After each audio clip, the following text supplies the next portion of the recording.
Hi, everybody.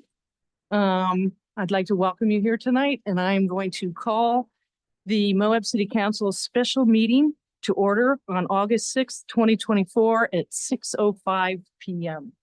If you would like to speak, please fill out a form that's out there on the table. Lisa Church out there will provide you with that form. But if you don't want to speak, don't fill out a form. But if you do want to speak, we need you to fill out this form so we can keep track of your name and put that in the record. Okay? Okay, thanks. Okay, I'd like to start with a brief introduction. I want you all to know that this is the Truth in Taxation public hearing around a proposed property tax that the city is considering this evening. We've worked very closely with the Utah State Tax Commission and the Utah State auditors to make sure that we're following all the rules for the Truth in Taxation process as mandated through Utah Code 59-2-919. So as I said, welcome you all here this evening. We have never had this big of a crowd, this council here sitting around the table, except for maybe Tawny because she's been here for so long. But we're really glad to see you here because your comments are very important to us about this proposed change to the city's property tax rate. And as your mayor, I thank you so much for coming this tonight and reassure you that we are very interested in hearing your perspectives as concerned residents and businesses in our community. We know that this tax is going to affect everybody, including those up here at the dais. So we appreciate your input. My primary responsibility as the mayor is to conduct this meeting in a way that everyone has the opportunity to speak on the topic and that we all proceed with dignity and courtesy. So to start the public hearing, I'm going to make a brief presentation on the purpose, the need, and how the tax was determined. Then I'm going to review the ground rules for the public hearing process, and then we'll open it up for comment. So to start, I'd just like to give you a briefing. There's a lot of information on our website. If you picked up one of these forms out on the table, there's a QR code and a link to our website that can provide you with very detailed information on the property tax and the process that we've gone through. So I'll start with the need. Can everybody hear me back there? How about now? How's that? All right, great. The majority of the city's revenue stream comes from sales and use taxes to pay for general government functions, including capital project. The city receives zero property tax revenue since 1992.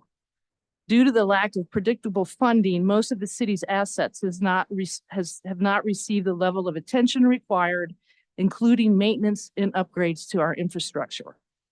Local property tax are the most stable and consistent source of funds for the city to pay for general government functions. If you all recall, in 2020, we had a pandemic. At that time, other than essential services, water, sewer, and garbage, many city services had to be shut down and staff had to be laid off.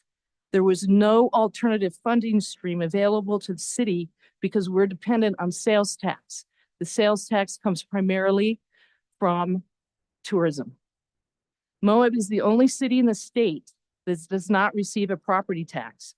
And just so you all know, both of our state and federal delegation has expressed concern to those of us sitting up here at the dais that the city is asking for grants, loans, and federal state funding to support a variety of projects.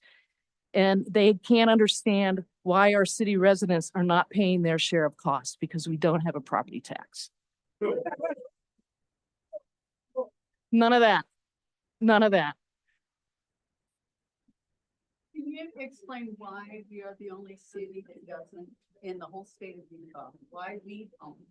Because we removed the tax rate in 1992. The tax rate was reduced to zero in 1992. My understanding is because there was a business license tax that was allowed. And so at the time, the city was struggling to figure out a new way to move forward.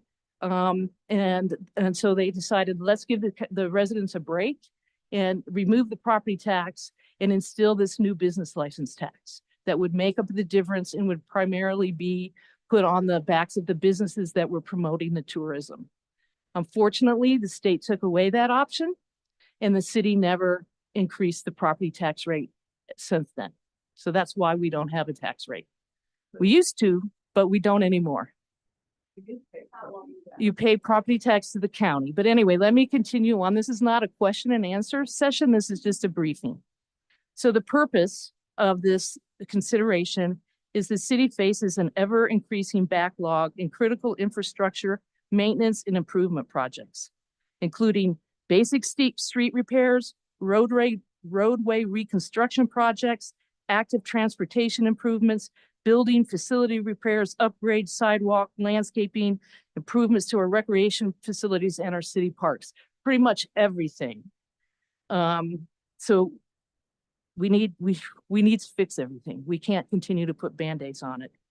In January of each year, the City Council holds a strategic planning retreat to discuss and agree to priorities for the future based on input from all of you.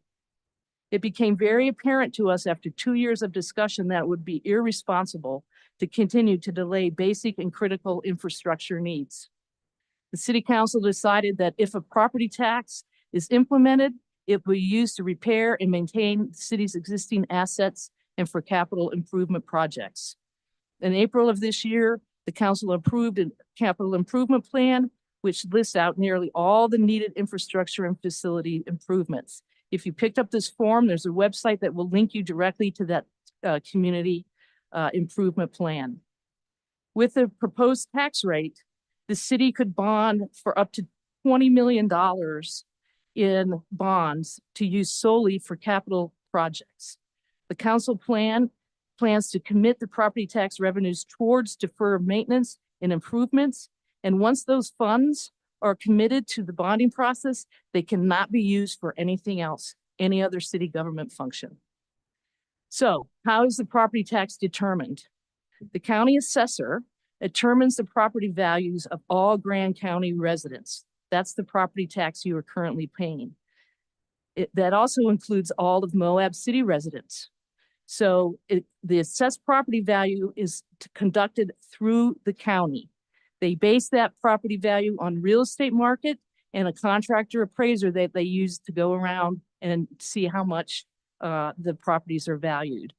This tax rate is based on the assessed value of all residential and business property. The city is not involved in that process at all. The county only assesses different areas of the county on a 5-year basis, which is why the property values were so dramatically increased over the past few years. Any issues you have about your value of your property, which is how the tax is calculated, needs to go to the county. The city is not involved in your property value assessment. Based on the budget, the tax rate is determined through the assessed value of each property. Properties with primary residents, including those long-term renters, are assessed at 55% of their value. Commercial properties, second or vacation homes, and overnight rentals should be taxed at 100% of their assessed value. So that's a brief introduction as to why we need to consider this, the reason, what we plan to do with it if it is approved, and how it's calculated. So at this point, I'd like to go over our ground rules for tonight's meeting. The public hearing and the council's discussion must follow the city council's rules and orders and code of conduct. This code of conduct and rules of orders were approved in August of 2023. There's a copy of the rules out on the desk and also over on Summer's desk. Also, if you want to go to the website, you can find them on there. The rules and the code are intended to ensure that public hearings like this one are conducted fairly, orderly, and efficiently. Like it may not seem a bit like a big deal for you to clap, boo, make all these boisterous comments. It's very intimidating to others that have different opinions in the room and can really affect the participation in this hearing.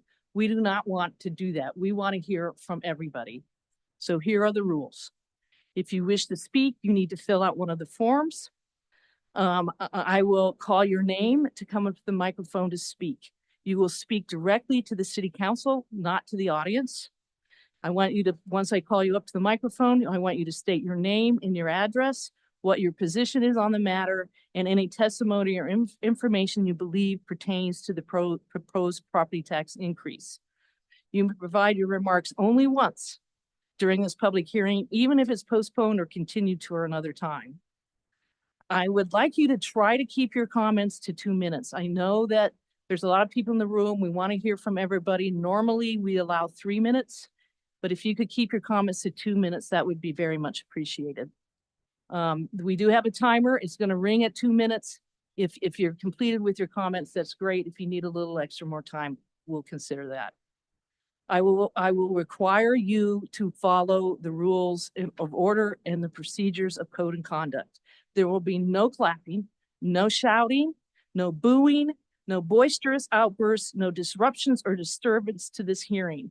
If anybody disturbs or disrupts this hearing or impedes the conduct, I will warn you once. If it continues, then you will have an opportunity to correct your behavior. If it persists, you will be escorted out of the building. We do not want that to happen. So please be respectful to the decorum of this chamber. And we want to hear everything and we welcome your input. So after the public hearing ends, the city will consider the matter openly, discuss and debate the issue as necessary, and then they will vote on their final decision. If the city council votes to increase the property tax, it must amend its fiscal year budget, 24-25 budget, to reflect the new rate. To account for this possibility, Moab scheduled a public hearing to follow the property tax hearing if needed. We will take a few minutes of a break afterwards, and then we will move on to the next agenda item if necessary. So with that, I'm going to open up the public hearing at 6:17 p.m. And our first comment comes from Joyce Vicker.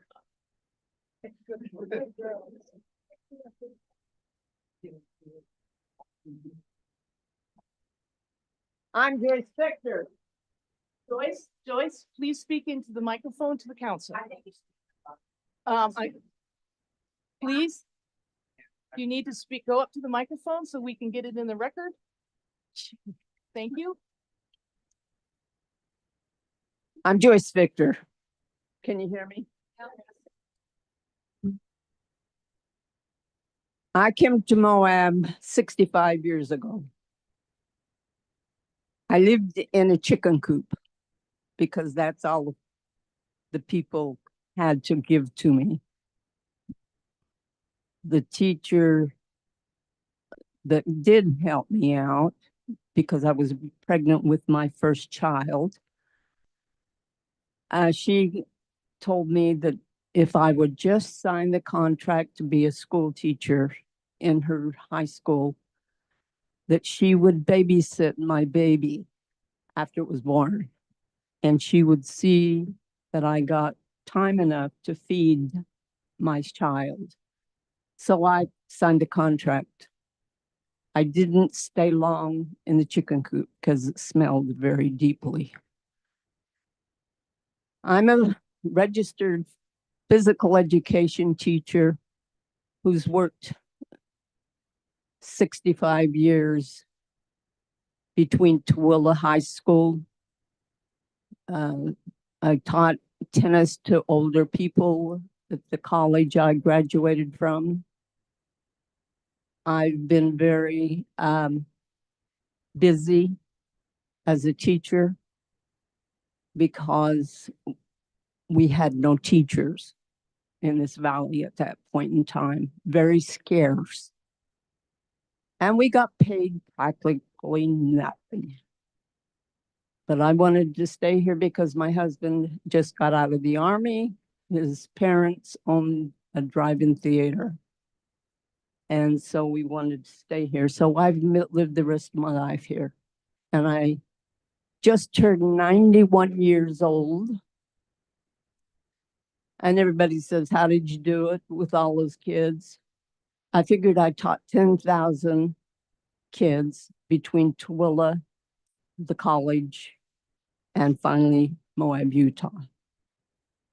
Now, teachers don't get paid zilch. We work hard. Some days I didn't get home and to make dinner for two of my children who were both girls. And I took my kids to the gym and put them in a corner while I had basketball with my girls' volleyballs. Could I ask you guys to silence your phones, please? And Joyce, could you wrap it up? Yes, just about there. I became concerned when I looked over the page that you had in the paper. It was sitting out at the door, and I was very concerned. Now, I don't claim to be tax oriented, but I find that this year I will donate $3,400. Joyce, you've gone over your 3 minutes. So Okay. could you just let us know That's- what you think about the property tax? The property tax, I've had girls in cars stop at my house and say, gee, it's a beautiful house. And I taught both of them, and they worked here, and they said, well, we have to look at your house and decide how much we want to pay for it. And I thought, well, that was ridiculous. They weren't qualified to do anything like that. So Joyce, I'm sorry, I'm gonna need to ask you to stop. Okay, there's one thing I want to say. I just had a man come to my house and knock on my door, and I said, what are you here? I want you to hear this. And he said, well, I come here to tell you that your furnace is no good and your air conditioner's rotten, and it was on the top of the house. And he said, it'll only take $15,000. Thank you. All right, Heather Taylor, and if you wouldn't mind giving your name and address, so I know you have it on the form, but if you could put it in the mic, that would be great. And if you could, anybody that has their phones on, if you can silent your phones, that would be good too. Hi guys, Hi, Taylor. Heather Taylor, and I live at 273 West Center Street. I'm opposed to the tax increase. Would have been before the floods, definitely after the floods. You all are aware of our situation down in our neighborhood, and as we look at this increase on our tax notice, it's hard to look out our windows and say, geez, this is going to gain me nothing. I looked over the improvements in I think it's called the Capital Improvements Project. I can't remember the title. You Yep. know what I'm talking about, from Yep. 25 to 29. And I don't see in there, and maybe you guys can talk about it later. I don't see anywhere in there where there's any sort of flood improvements, any sort of anything concerning the flooding. Super alarming to us as we sit kind of as sitting ducks waiting for our next hit. We appreciate the help from UDOT. And as we talked about Band-Aids, we're feeling like that's what we're living in. So I'm opposed to it. I know that it seems like that's the easy fix, that maybe that'll do something, but when I don't see any sort of flood improvements in the city's plans, but I see an irrigation system for the golf course, it kind of has me questioning. Another thing I wanted to talk about is there's so many people to be heard here, so I want to be quick, but I know I've talked to you guys about this, but I just want to say it on record that the citizens to be heard form on your website needs some improvement, because I've left comments twice now on that. And I know we talked, you guys weren't receiving those and weren't seeing those, but now you know how to see those, I guess. But on your website, it states that those will be in the minutes and on the record. It's not in the minutes. It's not on your website's record. So I hope to see some improvement on your end. Thanks. And just so you know too, I'm keeping track of some of your comments that we can address when we close the public hearing. So, just so you are aware of that. We're not going to make any comments or address any questions during the public hearing, but when we close, we will address those. Okay, D.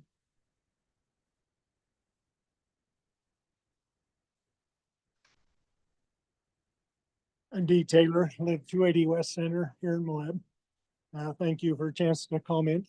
Just want to start out by saying I'm opposed to the property tax. Not everybody in Moab makes money off of the tourists. Not everybody has a motel or a restaurant or a tour company.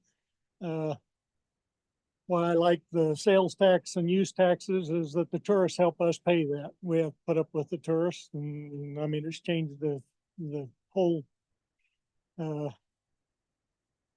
we live in this town. But I'm just because nobody else gets by without a property tax doesn't mean we can't be different. We can get by without one too if we try hard enough. Thank you.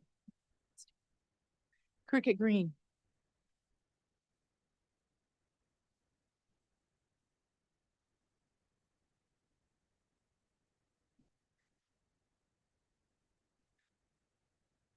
I'm Cricket Green. I live at 509 East Center. I might be for it if you spent my money better. You guys spend money on backup parking tests and all these different things that you want to see if they work, all these studies, which seem to be a waste of money. I know that you the city paid for an architect for the Center Street Pocket project that never happened, but the city paid for that, which was wasted money. Should have been paid for by the developer. I would be for it. My husband is retired. We're on a fixed income. I start paying my property taxes in February. So now you guys want to add almost $500, which means I've got to come up with that before November 30th. And we can do that because we don't have kids in school. We don't have extra money that we're paying out. We don't have a mortgage. We were blessed to pay our home off. Do you know what you're going to do to all these people that have mortgages? Because all of a sudden, the additional amount you're adding is going to be collected next year, plus the amount that they're going to be owed projected next year is going to be added. So their mortgages are going to increase by how much? 50 bucks, 100 bucks, 500 bucks a month. I hope you're prepared for foreclosures because of this. And I implore you, I beg you to not start collecting till next year so that people can start planning for it for the next year, because you're going to send this community into a huge mess. Everything's going up. My homeowner's insurance, I pay monthly on it also, went up $84 a month. I've never had a claim. There's no reason for it. That's just how much it went up. Gas went up. Our food's gone up. Everything's going up. And then you want to just add this like it's nothing. And then what are we going to pay for? Prep projects like dark skies? Are we going to do that too? I know we need infrastructure. I know that, but we pay a lot of money in salaries. We keep creating new jobs that we give people way bigger salaries than I make. And I've been in my job for 40 years. So I'm against it. And thank you for your time. Chantel Wardle.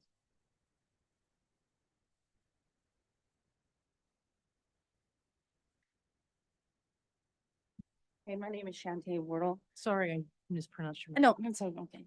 I'm at 645 Biddle Lane, and I also am right in the floodplain, so the water runs completely down the hill through my property, has ripped out my property, floods my garage. And there is nothing in it that says anything about helping people with the floods. The culvert that the city is supposed to take care of is not maintained. So that's just a piece of it. Haven't owned my home a long time. I have 3 kids. If you know me and my husband, we work multiple jobs to maintain our mortgage, and our mortgage has gone up. I mean, $500 in just 3 years. And then to add this to it, I don't know that my family can continue to survive here. So here we are. Howard. Trimhall. You. That's okay. Oh, I'll speak up. Good evening. My name is Howard Tranholm. I live 455 Andrea Court, and I own a small business called the Red Rock Bakery for the last 27 years. I wasn't here in 92 when you people in this position sat and took the taxes away, but there was an economic depression happening. Right now, there's an economic depression happening. I would urge, before you start taxing the residents of this community, to talk to the leaders at Grand County who've decided Moab is no longer relevant. Tourism is no longer important. But for 32 years, this town ground out a way to have empathy and sympathy for the residents who are trying to find a new way. And what a great job we did. 32 years, new schools. I know you were strapped for cash. County sitting on millions of dollars in fund balances that should have been used for marketing for the last 4 years. That's impacting businesses terribly. 2 quarters where you're showing negative sales in all economic terms is actually a depression. My business is currently in depression. So I'm asking you to talk to the county first, get some of their cash, and maybe postpone this until we're in a better shape. Maybe have them support our industry, what Moab chose as a way out of a depression. And it enticed a lot of people to come here and make their lives. We're struggling right now. Please listen to your people in this community. You serve them, not the officers within the city government who make vastly much more money than many of us do providing your taxes. So I say no to any new taxes at the city, and let's work as a hive again, where the city and county work together for the common purpose of making honey. Thank you. Jeff McCleary?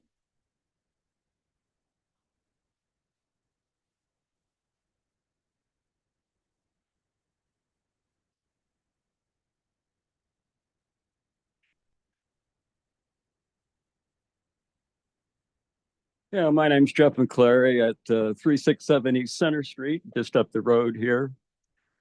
I've been here for 34 years. I'm not persuaded by your arguments. You say that during the pandemic, projects were delayed and people had to be laid off. Welcome to the real world. Everybody I knew that was still in the workforce had problems during that time period. Sure, you'd like a lot of things done. Is it a wish list or is it a really need to list? If you don't have enough money, don't do it. If you don't have enough money for 6-figure salaries, which we've heard about, cut them back. If those people leave, look for others. Also, I think that you started off at the top. If you look at the tax bill that came, or notification, with the proposed increase, that's the second biggest thing on the items. You know, the item on the list. The schools get more, but that's about it. So instead of phasing this thing in, you're trying to hit us all real hard, real fast. And other people have run into this problem. Other communities have. Part of what's driving it are the inflated housing costs. And I know that you don't do those, but the county does. And you would think there would be some coordination between the county and the city. And I have a new valuation of $650,000 on my property that I paid less than $100 for. And very little of that increase had anything to do with the improvements I made. It's all because of the market. So what's happening is that people who paid off their homes are now facing bills that are commensurate with what they used to have to pay for their loans. And if you reassess or you start implementing a property tax. Jeff, could you wrap it up? Sure. Thank you. At the time that the homes change ownership, theoretically, somebody who can afford a $650,000 home can afford the tax on it. I cannot and never have been able to afford a $650,000 home. I am opposed. Jerry Swift. My name is Jerry Swift and my address is 501 and 503 Cane Creek. I own that property, so I guess I'm considered a business owner. And I just want to do I made a couple comparisons really quickly. Back in 2020, my property tax was 1,987. This year it's 3,235. My automobile tax went from 142 up to 293. My auto insurance went from 557 up to 1,098. My homeowner's insurance went from 947 to 1,016. Gasoline went from $2.85 to $3.54 right now. That's the average cost now. My Social Security income, which is $921.70 now, was $775 back in 2021. Eyeglasses cost over $500. Hearing aids are anywhere from $1,500 to $10,000. I'm 71 years old. And right now with my Social Security at $921.70, I get $775 a month after paying Medicare and taxes. I have to pay taxes on that. It's Social Security. And I take home $630 Social Security. So I think of all these seniors that live in this town who have an income of next to zero.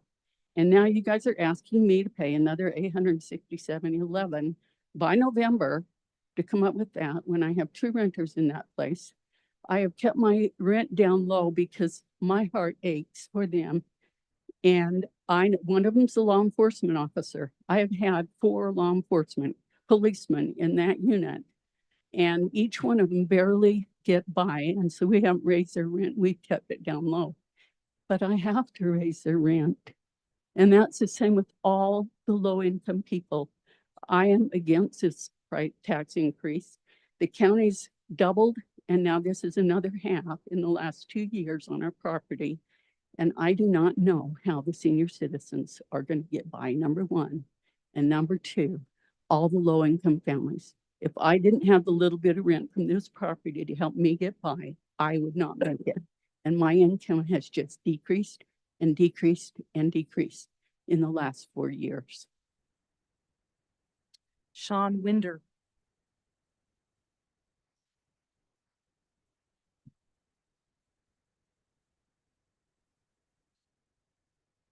Hi, I'm Sean Winder. I live at 844 Colorado Avenue.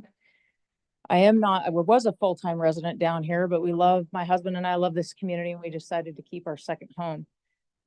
The tax value that I'm seeing on there is $1,700 is what I will be assessed in November. I am opposed to this. I agree that something needs to be done. I think this is a lot. When our country saw the highest inflation rate of about 9%, this is 25%. You're hearing it from all these people, what their costs are now. I think it's super important that you look at either lowering the percentage, having a gradual roll in, talking to the county. I think there's some other options, and it's heartbreaking. You know, although my taxes are going up significantly because I'm paying 100%, these people in the community that are retired, that are on fixed incomes, it's super problematic. And I just hope that you guys really listen to this and maybe look at some other options that you have. I understand and commend you that you're trying to fix something that was broken 32 years ago. I just think it's super important to make a reassessment, and I really appreciate your time and the job that you're doing. Melody McCandless.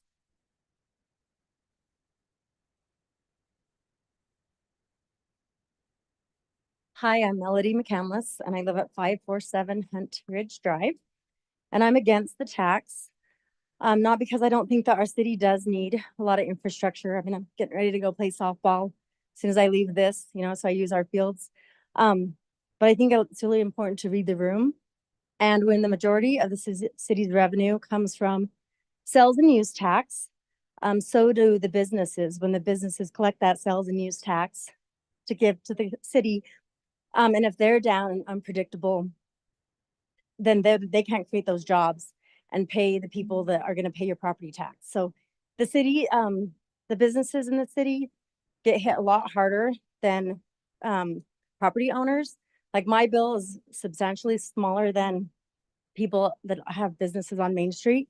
And so when they have to increase that property tax, it's less money for them to be able to pay their employees. They also, right now, you see a lot of those business owners working in their businesses. When they were really busy, they were able to pay someone else, but now they have to cut costs as well. So we have our business owners cutting costs so that they can make a living and keep the infrastructure in their businesses going.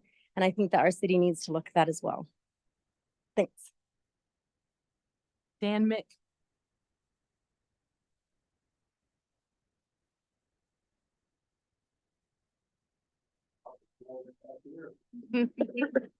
I was on the city council back in '92 when we put it at 0. I sat right there and listened to the people. They had complaints about why we should not raise the taxes. And we looked inward and we went to the city and we said, where can we cut? We have too many people like you guys have, too many people doing too many jobs in the city. Stuff that doesn't need to be there. I've seen people who have an assistant to the assistant to the assistant almost, you know what I mean? Get the person that's doing that job to do it or let them out, boost up the assistant to the position. Dark skies, I'd like to talk about that for just a moment. I drive around town with my high beams on in order to be able to see pedestrians walking across the streets. You know, you turned them down here years ago, and the first thing that happened within a couple of months, two tourists got ran over and killed out in the middle of a street. Dark skies has nothing to be done in the city. You want to see some dark skies, drive out the Dead Horse or some other place. There's plenty of places there. We don't need the dark sky thing here. Put some streetlights back on the corners so we can see things. I want to talk about the TRT money that has been totally misspent by the city and the county both for so many things. There's hundreds of thousands of dollars where it's gone to. It is even to buy baby gifts for a child. You know, I've seen that in the report. Let's get that back under control. You know, work with the county to get that going.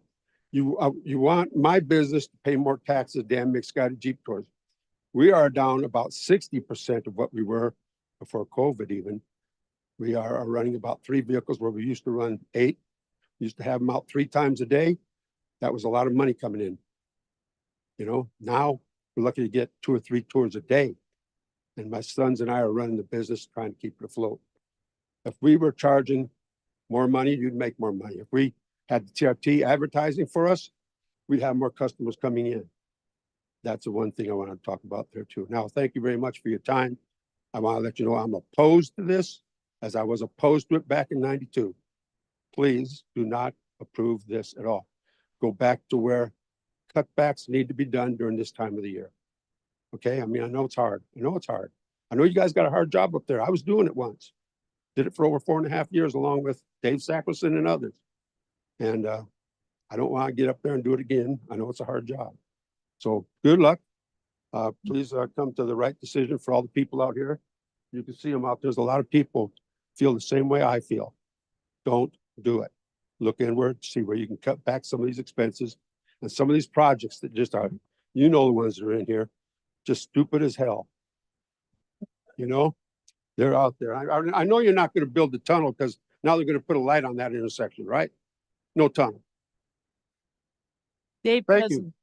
Dave Cousin. And I'm sorry, I live at 600 Mill Creek Drive, Yeah, I got it. just up the road from Dave. Come on, Dave.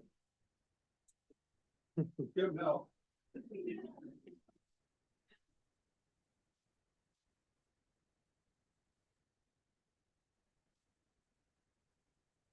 Hello. Thank you for doing this. I remember when they did away with the property tax, and I was suspicious at the time of why that would happen. I think that's, as I recall, that's really the only good thing Tom Stocks could be known for. But and I'm really grateful. Every time I ever stood up to speak at a city meeting, Tom Stock would bang his gavel until I finally gave up and sat down. But so thank you for not banging the gavel. But anyway, I just hope that we're spending proper effort in separating things, needs from wants. Needs from wants.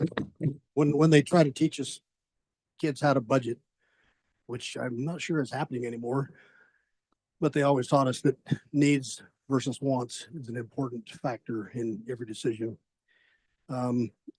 We live outside the city, but we do own some property in the city, and we own property that I've considered annexing into the city, but I've been afraid to. And I'm a chicken. I'm waiting to see what happens on this deal, whether I can afford it or not. I'm at a point of trying to buy some of my family's land, which for the most part has netted us zero money in 70 years, 60 years. But I'm really afraid that if I manage to figure out a way to pay for it, I won't be able to afford to keep it because of the tax. And some years ago, I tried to build a driveway up into one section of it and learned about a new law that had never been enforced. They decided to make me subject to it. And they decided they were going to put me in prison because I had touched a dozer blade to the ground to build a driveway without a permit that nobody even knew about. Anyway, and they were literally looking at prison for me for building a driveway. The consensus pretty much is that this is going to happen anyway, whether we like it or not. But if so, please consider the fact that 3/4 of this month, 3/4 of this year is pretty much gone. And maybe just go ahead and charge a quarter of what you were going to charge this year and then hit it hard next year. Maybe just, well, if this is a done deal. Anyway, and maybe just go ahead and don't shoot for the moon on all these expenses.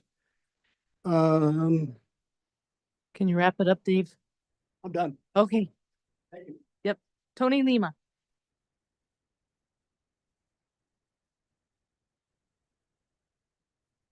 Tony Lima. Oh, okay. Thanks. I just didn't think that they heard me.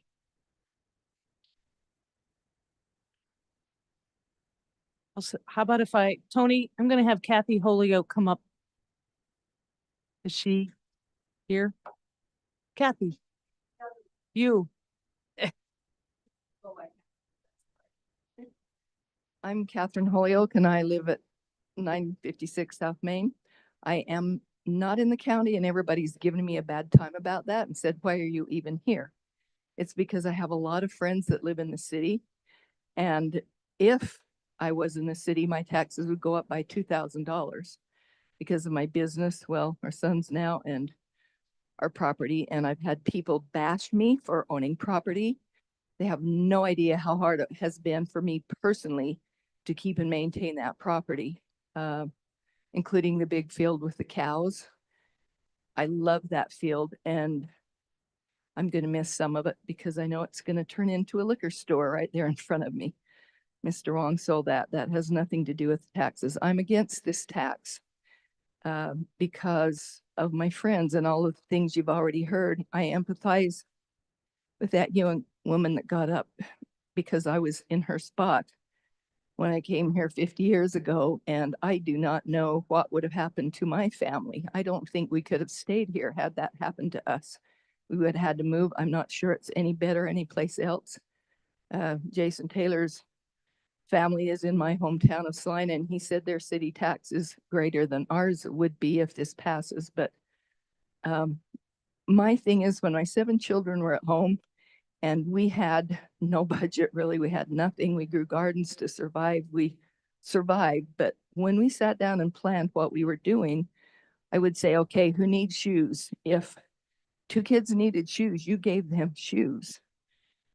And if someone can pass something down, they passed it down. We shared, we made do. We did not go after things that we could not afford. We made do. I know that you probably want us to give you some ideas of what you could do as a council. I think that's why you were voted in. I don't have an answer to that, but I feel like that if you could look at all of these projects and try to do, like I said, try to somehow come up with dropping other things that are not necessary, keep water and sewer and flood and fire, the main things that are the core going. And I mean, I don't hate sports, but you know, sometimes, I mean, they used to play on dirt. They didn't have grass, but anyway, try to find some other ways to budget because I'm against this tax. Thank you. Tony? Tony Lima. Okay. Are you kidding me? Okay. Helen Rohr.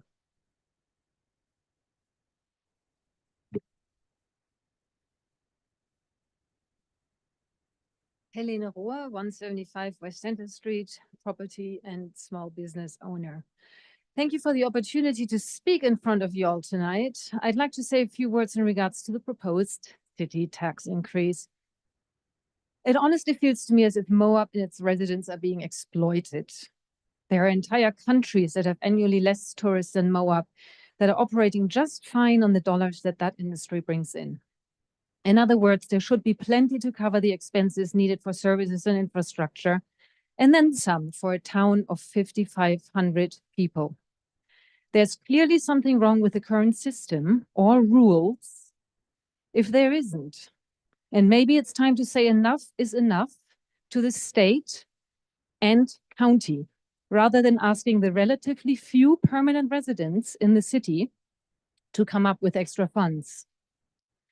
For me, the issue has always been the vagueness of answers when asking how many tax dollars are actually being collected in the county and city, how much transient room tax, sales and use tax, restaurant tax, property tax, personal property tax, etc. is actually coming in, and how are those dollars being distributed? Mostly the answer I receive is that it's complicated. The conversation is not new, yet nothing has changed since last time we were here, and it is still an information jungle, even though everybody spoke about more transparency. It's 2024. The technology and bookkeeping software is most definitely out there to create and produce a simple, easy to understand profit and loss statement, as well as a balance sheet for Moab. I'm not talking about an arbitrarily put together budget that means balancing or complicated financial reports or spreadsheets that are 50 pages long. I'm talking about actual numbers in an easy to understand format for the public to understand. That way we can get to the bottom of how on earth it is possible that a town with so many annual visitors has a financial shortcoming. If we then come to the conclusion that most of the money goes up north or to the county, I say it again, it is time to say enough is enough and demand that the system and the rules are being updated, as it is simply putting too much burden on the community here.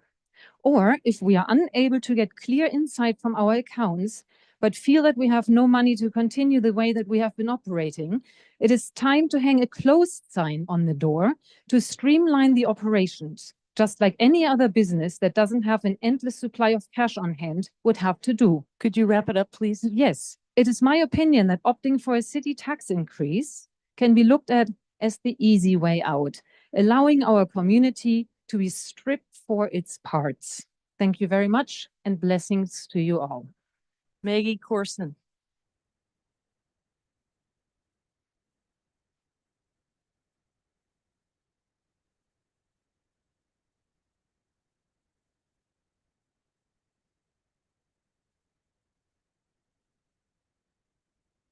My name is Maggie Corson. I live at 290 River Sands Drive. I've lived in Moab for 28 years, and during 26 of those years, I've owned a house and paid county property tax. I want to say that I am in favor of this property tax. And I just feel like this whole discussion it's sort of like an episode of This Old House.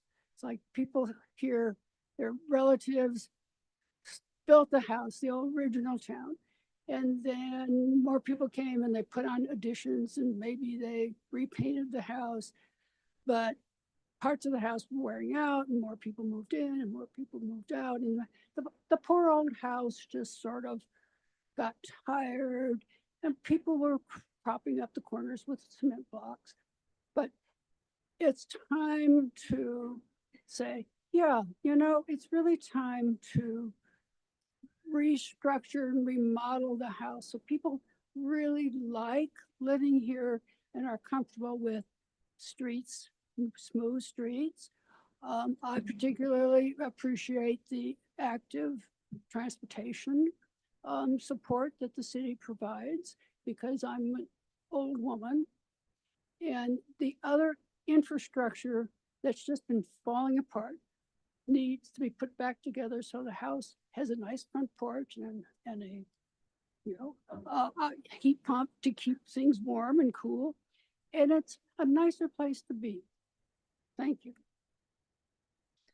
Zach Bastian.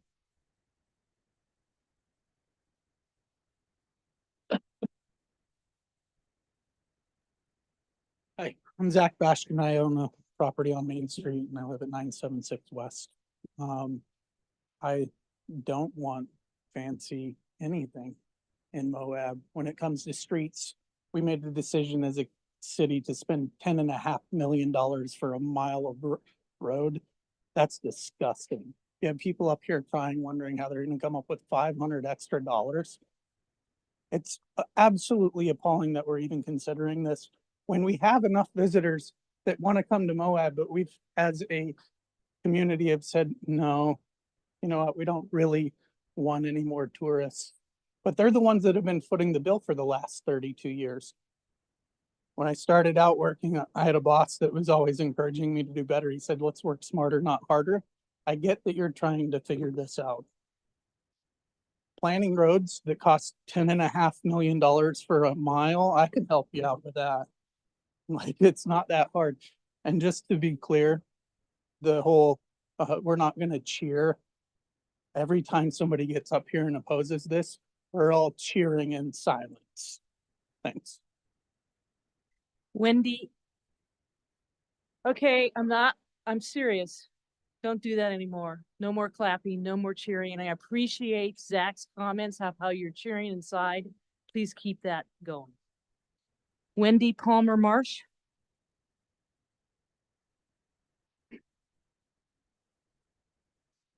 Hi, my name is Wendy Palmer Marsh, and I actually live out in the county, and my address is 4469 Beeman. But I also own a house on Gala that I'm renting at, I think, a little bit below market value. And every time the property taxes have gone up, I've had to raise it a little bit, but I'm trying to keep it low. I had to rework this whole thing to try to get it into time, so I'm going to try to do that. So the parking project downtown and the poorly placed chargers are what got my attention that things are being mismanaged in the city. When I saw the disaster of the parking project on Center for the first time, I said to myself, I need to start paying attention. You just made downtown so much more dangerous and didn't gain a single parking spot on Center Street. And the EV chargers at Lions Park, those should have gone in what I'm calling the road to nowhere in the parking lot for no one across from the rock shop. It's so hard to pallet a forced property tax when the mistakes and wastes are so in our faces. It's clear that we as a community all need to see you guys trim the fat where you can, reprioritize projects and the scope of those projects, reassess city salaries, and give a more concerted effort to bring county tax and TRT money into city projects and emergency services before anyone would feel comfortable with a new city property tax, which is 57% higher than our existing county property tax. You claim that the items on your capital improvement projects list are coming straight from us via the public feedback surveys. The major problem with that is that these surveys aren't informing us that we don't actually have money to do the projects. We're all like, yeah, that sounds great. I want that. I want that. So I suggest that you include the estimates of those projects and you'll get a drastically different result to those surveys. Speaking of cost estimates, the majority of your estimates in your CIP seem outrageous. It's a reasonable expectation that you show us the broken out numbers on your projects. I don't believe that the road behind City Market could cost $4.5 million. It's like a 32nd of a mile. It feels like you're planning out these projects with caviar taste, but right now we're on a tuna fish budget. Let's cut out the unnecessary landscaping and medians where we can and other amenities and try to trim the fat. You guys just don't have enough community support on this unless you can show us that you have plans to cut the fat on all the projects, do a significantly better job of planning and prioritizing them, reduce payroll, and diversify your funds, ideally by collaborating with the county, and come to us with a reasonable tax rate, then I recommend tabling this vote until you can have more buy-in from the community. Thank you. Jerry from Matterhorn Drive. Sorry, is it Clay's? Clack? Place. Clay's. You got it right. Thanks. I didn't want to mispronounce No, thank you. And this is a little too low. it. So, just before I start with my comments, I'm Jerry Clays. I'm a property owner in town. I have a business on 155 West Center Street. I live in the South Valley. Been a resident for about 10 years. And I'm opposed to the tax increase. And before I talk about why, I'd like to point out one thing. I'm guessing it's an error, but it's a part of this proposed tax increase that actually got a reaction from the crowd when it was reviewed. And it's the fourth bullet. It says, the last part says, why city residents are not paying their share of costs. I'm sure that was an oversight. All of you realize how important and how serious this meeting is today. That's a rather charged statement. I could think of 100 ways to say something along the lines of, it's unusual to have a city without a tax, but implying that somebody isn't paying their share of costs, I'm sure is something that none of you wanted to do. If you're going to pass a resolution tonight to strike that language and put something else in there, I think would be a point well taken by this group here. Okay, so with that, I'm opposed, and why? I'm a business owner in town, and I talked to lots of the other business owners. My business is down. I haven't talked to a single one whose business is up. On the other hand, our property taxes went through the roof, and I know that's not in your control, but you know what? It still affects my pocketbook. Adding to that causes a lot of pain. That one caused a lot of pain. And sure, the valuation of the property is up, but it doesn't do you a bit of good until you sell it. It's paper gain. Those gains can turn into losses just as easily. We've seen markets go up and markets go down. It happens. The other thing about that is if you're raising property taxes on all of these people, I can tell you the people that own the properties are passing that on to their renters. They're hitting the people that can afford it least, and we heard some of those people today. Last time I went in the grocery store, I had a hard time getting a bag of groceries for less than $100. It's been that way since COVID. It's insane. And they're not big bags. It's a lot of money. Just food. And $100 for the groceries doesn't last a week either. I mean, that's a big hit. Cost of living's up. Wages are stagnant at best. Inflation is high. I mean, you know all of this. It's a hard time for people, and this hurts. This hurts. The other thing I want to make a point about is one of the reasons for the tax increase is so that municipal bonds are a little bit easier to receive, right? The problem with that is once you're in debt, that tax stays forever until that is paid off. You're making a long-term commitment here. Could you wrap it up, please? I will. I would encourage you, like the others said, to find ways to save money, cut expenses. That's what we have to do when bills get higher. Tighten up the belt. Some people talked in here about sharing expenses with the county, the rec center, sheriff's office, and Moab Police Department. How about selling some of the city-owned real estate? I know the city owns real estate outside of the city. That'd be a great way to raise money. I'm sure there are a lot of others. Anyway, thank you for hearing me. That's all I had to say tonight. Appreciate it. Greg Klepsik.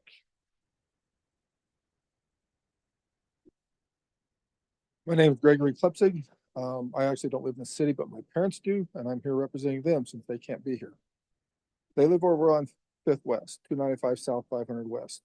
And my mother told me that with this tax increase, it'll be $3,000 a year for them. They are retired with fixed income. How are they going to afford that? You guys need to cut your budget, starting at the top If you can't afford things, cut your salaries. Quit hiring people that are for worthless jobs, like DEI. I've heard you hired somebody for $100,000 for DEI. Don't know if it's true, but that's what you hear. But we don't have a budget.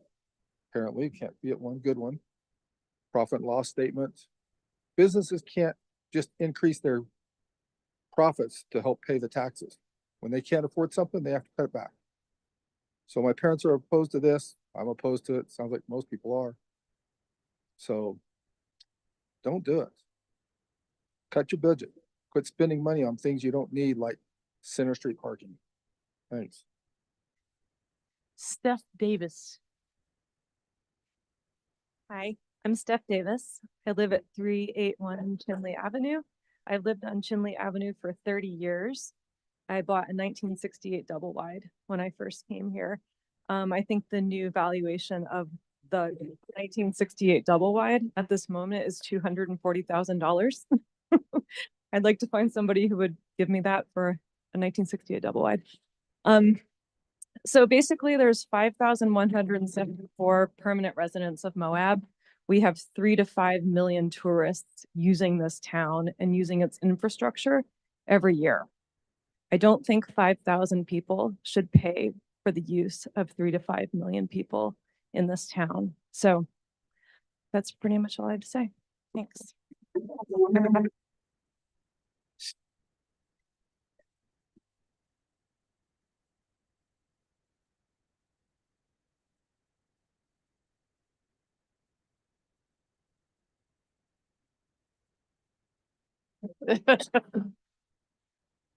Apparently they're all overpaid to do that too. That work? Okay. So if you just adjust the top. Yeah.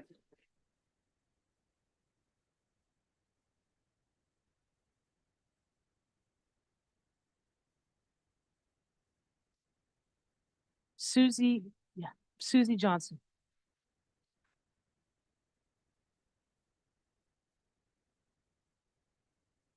Hello, I'm Susie Johnston. We have a business at 5 Dogwood and also the Moab frozen yogurt.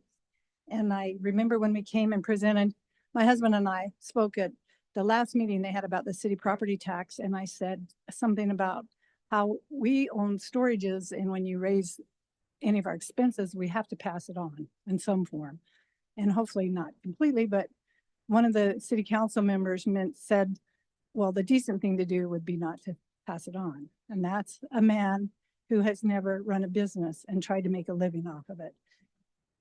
When you raise the property taxes on all the businesses, and it looks like you're trying to push most of the property tax over to the businesses, like that's the honorable thing to do. I don't know. It raises all whatever we all pay, not only for our property on our taxes, but it raises grocery prices. It raises gas prices because all those businesses are also paying the property tax, like 100% of their valuation. So I think I would probably feel, as some of the people have mentioned here, differently about it, except for some of the ways we see our money being spent. And what I hear is, well, the city Center Street was a state grant. I think some of my taxes went to the state, and I'm betting you some of them came back to the city to build the planters. I know that all that is tough. I get it. You guys have a really tough job. I know that. But it's easier to give the city more money if you see our money being spent more wisely. That's all. Thank you. Randy Day. Randy? I know you are.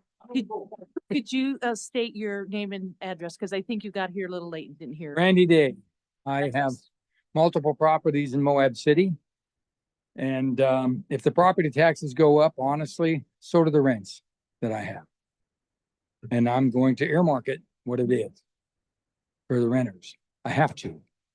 Let me first, everybody's talked about the complaints, and I get that because I'm one of those guys. I'm complaining. I'm not for it. I'm totally not for it. There's a reason why. There's some old city council members in this building that are in this office. And by the way, this was my science class that we're standing in. And this science class, I was told years ago, was a needed to be tore down. This building's dilapidated. It's no good. So we bonded, we built a new school. Don't laugh. I got kicked out of this class 8 times. And I probably get kicked out of this class again tonight before I'm done.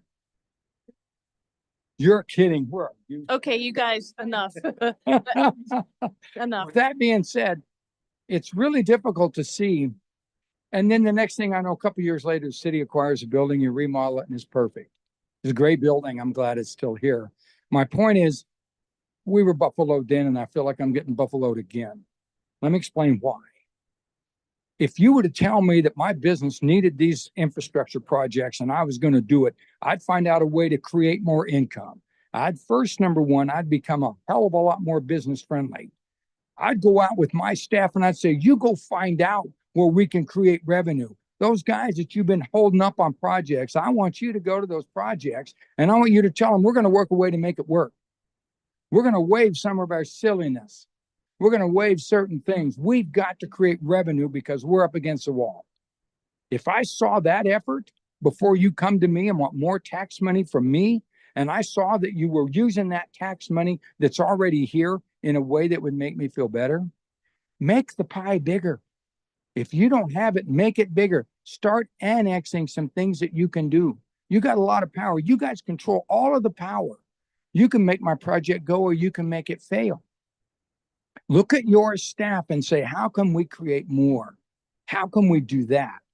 Then we can go to the taxpayer with a straight face and say, we've done everything we can. Nobody here believes it. Not one person really believes that we've done everything we can before we looked at this property tax. Now, maybe you have, but I can't see it. I don't see it. And I know you're trying. I get it. I understand. I run a business. I've done that for years. And we really want to support you. We elected you. These people elected you as our leaders. So lead and look for a way to make it happen more beneficial. Make your pie bigger and create more tax revenue so that the guy that's still here doesn't lose his shirt trying to help us out. Thank you. Dwight Johnson.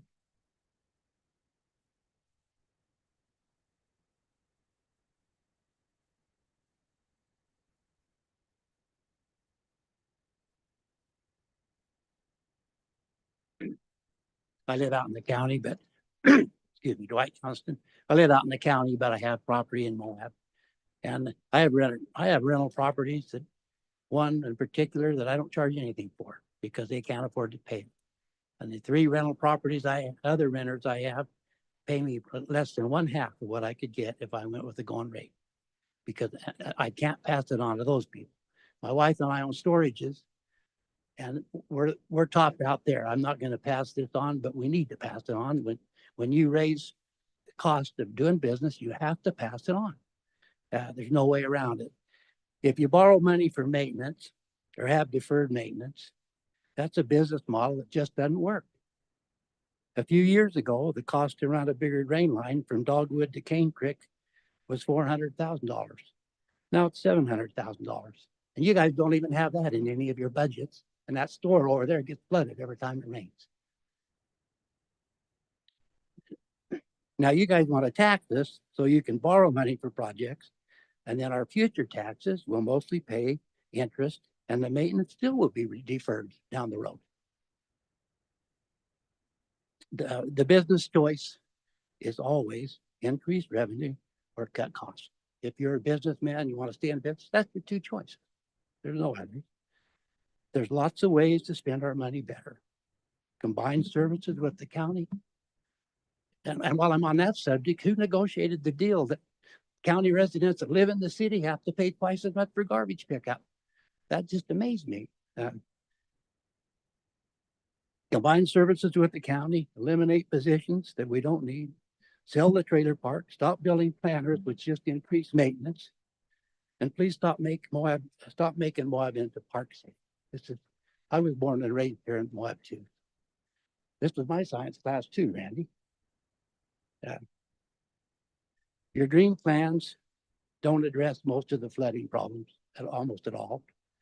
Your budget last year for drainage was 400,000, I think, as I saw in the thing, and you spent 2. And also increase taxes by letting some bigger businesses that we really need in, because your revenue comes from sales tax. Let us have a decent price, a size grocery store. We'd all enjoy going shopping more, and our grocery prices would go down. And those stores will go in San Juan County anyway. So, free up all the rules you have, let people build in this town, and let us be a regular town. Let us not be Park City. Let us be Moab, Utah. Thanks. Brittany Melton.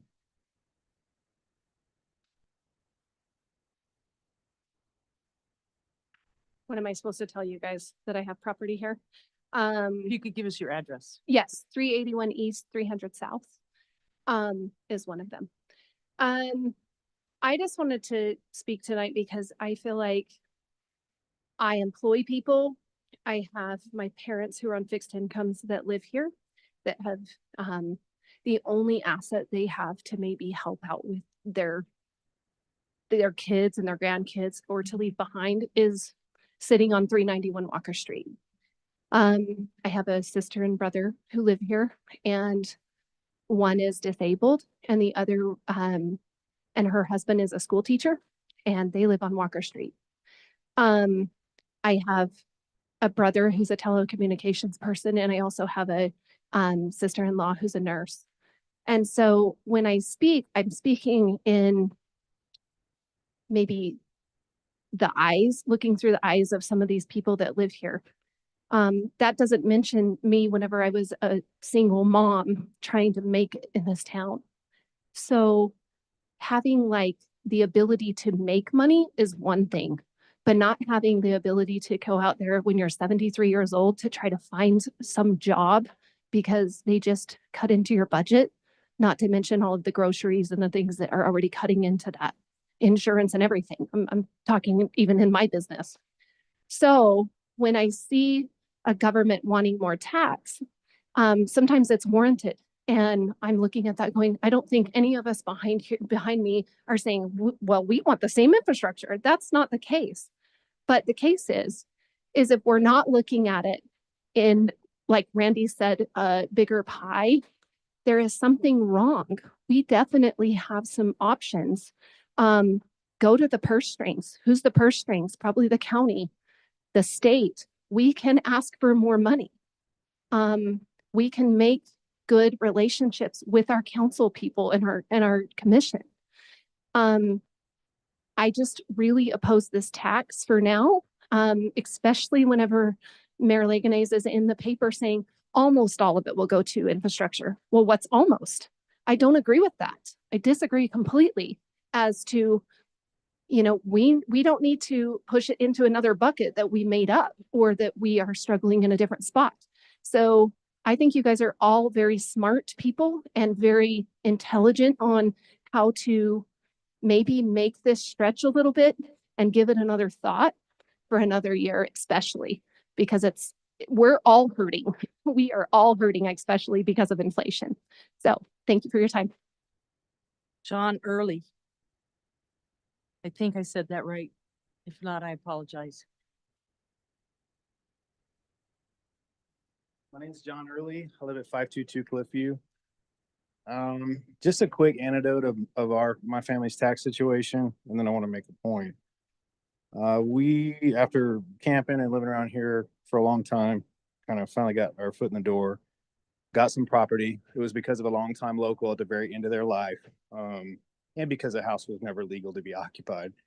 Let's be honest, it was a great deal. It was $200,000 like 3 years ago, which is like a unicorn. Like, you just don't see that. A contractor said their best team would take them a full-time year to finish it. So we did a lot of work. We did it ourselves. We didn't want to borrow money. We wanted to live within our means. We wanted to have sustainability, stuff that a family or a business, and I think the government should have to do, kind of no different. 700 square foot, 1-1. I started having kids. In the last few years, we built a small addition, fabulous upgrade. We're at a 2-2 with 1,100 square feet. We're already out of space. Tax in 2020, under 1,000, just like the mortgage, because of the sweat equity, right? Thought we were being clever, thought we were going to have low overhead. 2021, 1,250. 2022, 1,560. 2023 didn't go up. Did you guys have a failed tax or something? I can't remember. That was awesome. 2024, 1655. It'll be 2100 if this approves. That we don't have, just to be honest with you. My daughter's birthday's in a couple of days. I'm going to pass off her grandparents' presents as her presents because I'm not going to teach her, and I'm not going to represent that we live in la la land, that you can just pretend and borrow money. I mean, sure, sometimes emergencies, that's different, but doesn't feel like what we're doing. You know, on the document in the back, and I have to admit, I haven't been paying enough attention or being very involved. I like going about my life, being really grateful that where I live, the hospital, the schools, I mean, we have no business having this stuff. A town of this size in the middle of nowhere, it's incredible. And I realize that I don't envy your jobs and leaders. You got to do stuff. Money doesn't grow on trees. But without talking about the cost, you know, the document back there, it says the need and the purpose. It's more like the problem and the priority. The problem isn't we need a bunch more money. It's where's it gone? There's so many instances of $1 million+ projects, Walnut Lane, homeless people evicted, $1 million miles of roads. It's just like without putting that, of course, in a vacuum, the state and the federal government might say no one else has no tax like this. Well, they don't have 2 national parks, which as far as I know, they're not printing those and making new ones of those every single day. Even if you're against tourism or you want to suppress it, I won't even remark on that. It's so hard not to conflate this with other issues because it's so many things together. But even if people are just taking peanut butter sandwiches to Arches and they're staying in a hotel and that's it, there's so much money floating around. Just pull some out of the air, live within our means, identify ways, spend it like it's your own. It should be a mandate or a maxim, you know? If it were up to me, I don't think there'd be re-election. If you run a deficit, if you don't want to put away rainy day funds. Could I ask you to wrap it up, please? I will. Thank Thank you. If you don't want to put away rainy day funds to, you know, for the COVID example, how we had to shut down without the revenue, there should be a surplus, not a deficit. It should not be la la land. We have to go from ideal to real, and any kind of increase, if it is going to hit all at once, which it shouldn't happen at all, should be with hand in hand with an explanation why, identifying ways, spending, that kind of stuff. Thanks. Brittany Hodson.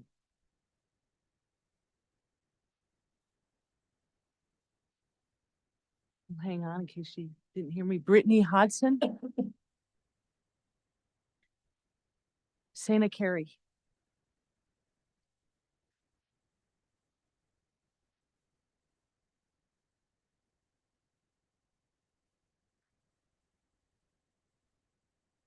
My name is Sana Carey. I live at 338 East First North. And I've heard a lot of people give personal reasons why this impacts them. And I know we can't cheer and we can't clap, but you didn't say anything about raising your hands. Anybody who feels that they're not excited or happy about this tax increase and or the way that it's being allocated, please raise your hand. Anybody who is in favor of it and thinks a great idea, please raise your hand.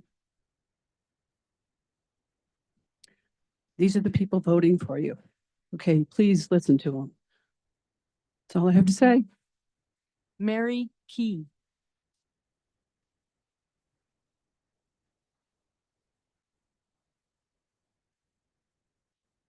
My name is Mary Key. I live at 287 East, 100 North. I've been a resident of Moab for 62 years and lived in my house for 44 years. In looking over this list of reasons why you want to do the increase, property tax increase, this is undoubtedly a huge property tax rate increase for the size of Moab, approximately 5,500 people or residents, hugely impacting permanent residents known as the working poor and the Moab business community, and not even taking into consideration the cost of living to be here in Moab, which we have chosen to be here. Everyone has chosen to be here. Our property tax notices have arrived. Everyone is going to be impacted by the change of valuation that has come out. Again, to reiterate what everyone has said, nobody has planned for this at this late in the game to try to come up with extra money to pull out and pay for this. People that have mortgages and escrows with this addition of the property tax increase, they're not going to have enough money to be able to cover that. Their payment is going to increase also when they're reevaluated for what their payment and their escrow is based on what's going on. It's not, it just doesn't make sense to implement something like this on such exorbitant amount that you want to do this. In looking at a list that was, someone called it a CIP list, and looking at the projects that are on this and the cost of them, and it's just mind-boggling. I don't know. I just cannot believe that we think that this is going to be okay to do. My question is, you have a budget, do you regularly set aside monies that go for repair and maintenance of things that are already in place? And if you haven't, where has that gone? Why isn't that money being properly administered and put out? Do we have a list of projects that need to be done and a priority system that goes with that, and a rotating basis on these properties, these projects that need to be done? Do we have that? I haven't seen that. And honestly, with looking at this,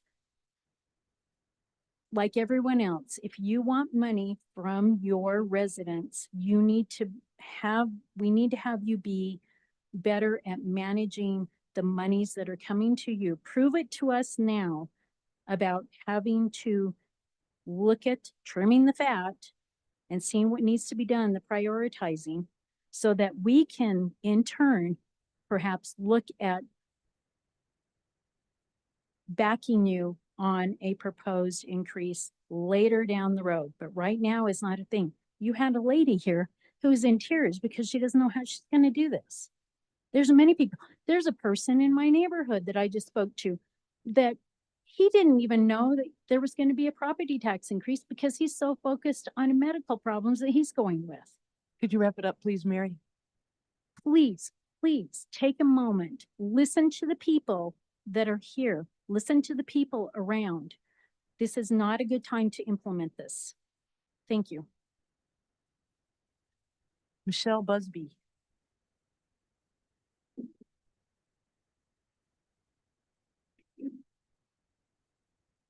My name is Michelle Busby. I live at 296 Porto Vista Loop in the city. I am opposed to this. I know a number of you. I voted for many of you, and I'm really happy you're in your job, and I believe in you. And I support taxes. You know, we need to have taxes, put our money together for the common good. What I'm very troubled about with this tax increase is that it's tied to real estate prices, market value. Once that happens, nothing but market value is under our control in the town of Moab. So that means that and we can expect the property values to go up. I don't think anybody could argue that they won't legitimately. And if they go up, this will push the working poor, I guess as someone used. It'll push retired people out, and they'll be pushed out of town. They cannot afford to live here. Moab will be only available to those with quite a bunch of money relative to what these folks have. Not y'all, but a lot of us here. I think that might make the state legislatures pretty happy, actually, and maybe developers. And we know that a lot of those people are one and the same. But I don't think it's what the people in this room want. That you want is for those folks, that group of people that do not have the resources to have their income tied to property values in Moab. Those folks, you don't want them to have to leave town because of something that's not decided by anybody here. That would be my main point. Let's see. I must confess that paying our fair share did rub a little on me. As is the fix, we fix everything. Do we have to? That's the second part of my comment. We do fix everything. We want to make Moab a better place. The people that live here are spending their money, the money that they earn to try to live. Tourists are here spending their excess income. They're spending vacation money.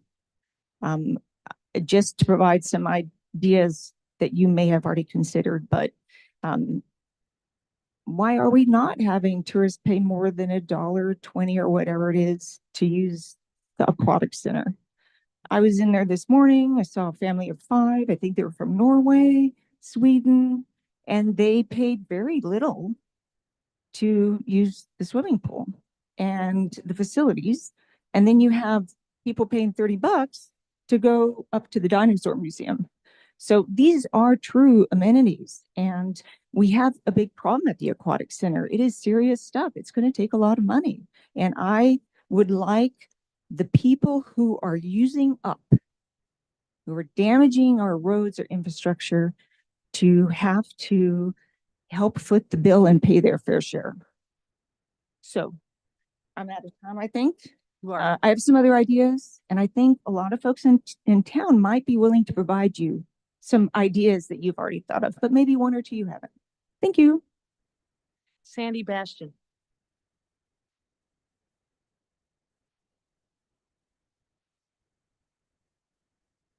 So my name is Sandy Bastion. I live at 976 West 400 North. And I've been here since the 1950s. So I am old. And I am here to. That happened, Sandy. I don't know. I don't know how that happened. It just went. Psh. Yep. But I'm here to represent the seniors in this city. You know, in the 50s, things were different here in Moab. In the 60s, things were different here in Moab. In the 70s, they changed again. In the 80s, they changed again. Every decade, it changes. And, you know, I have 9 acres and bless Maggie's heart. She's right on the property line, and she loves to see the horses and the cows and stuff. But guess what? You know, if the property taxes keep going up, that property may be sold, and there may be condominiums or whatever in there. I don't want that to happen, but you know what? I'm on a fixed income too. And there's many people out there in Moab that are on fixed incomes. Social Security doesn't go up like a working person. I wish that I was 50 again and I could go out and work and have a great income coming in, but I'm not. One thing that I wanted to ask the city is, and I know that 2 things. One, I haven't done a lot of homework, so I'm sorry, but is it 0.0002% or something like that you want to increase? Yeah. How did you come up with that? I mean, why isn't it 0.00001% or whatever? I mean, that's a question that I have. And, you know, my taxes are with the city are going to go up almost $1,000 in 3 months. And I hear that dinging. But I have one question. Another question too is when I was on the travel council way back when, the city got, I think it was 1% of the transient room tax, and it just went into the general fund. Okay.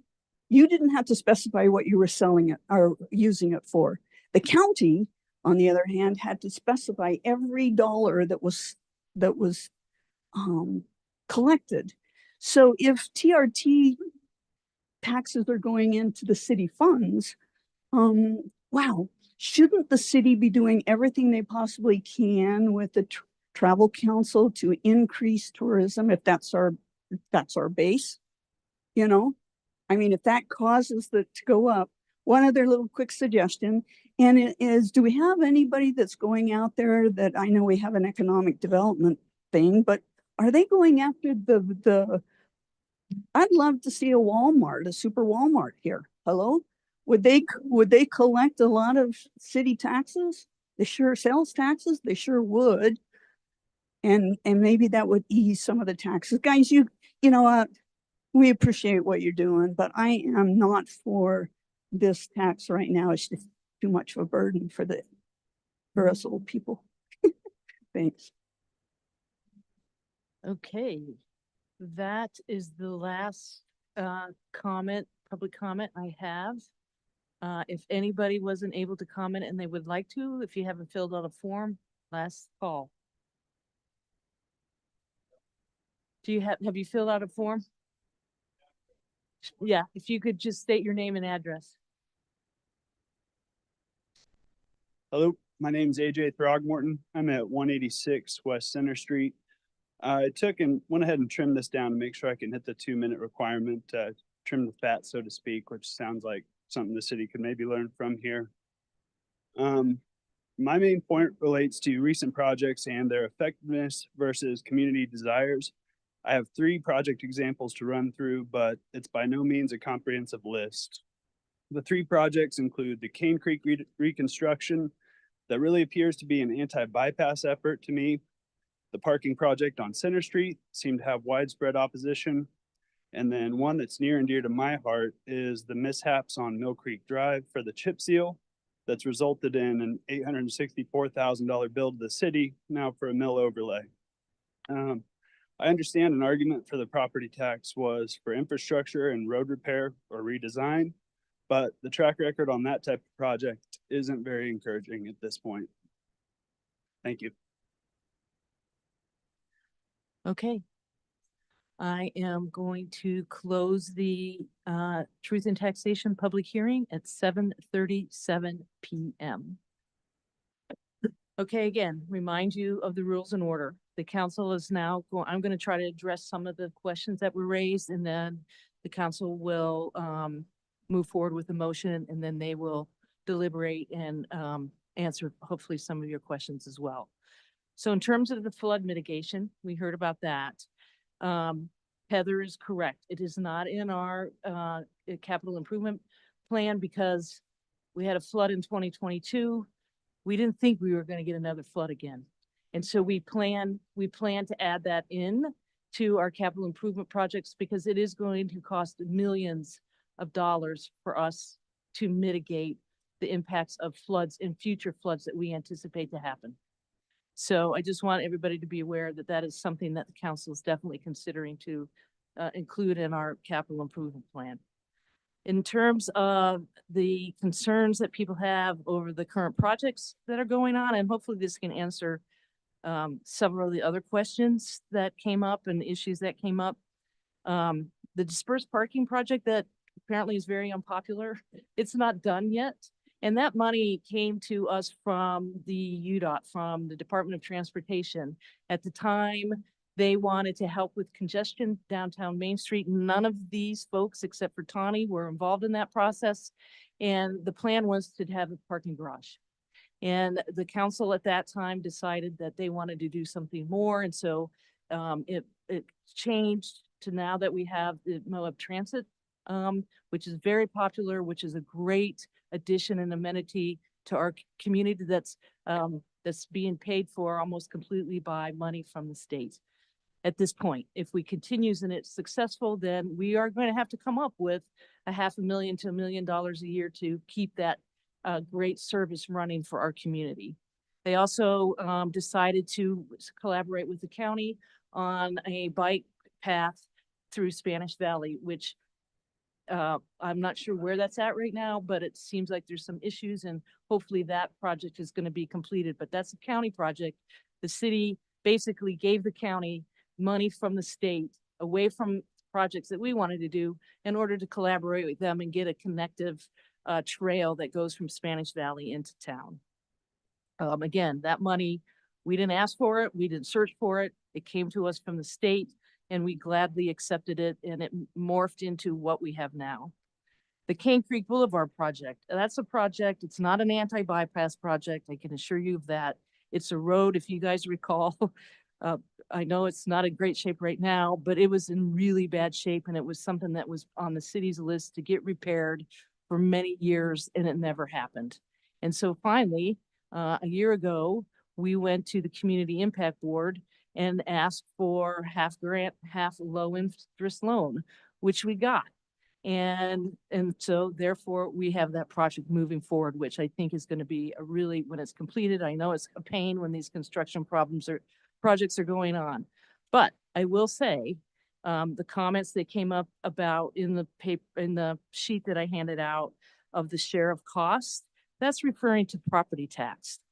When we went to CIB, they specifically asked us, where's the city on this? Where are the city residents? Why aren't they contributing to this project? It's a city road.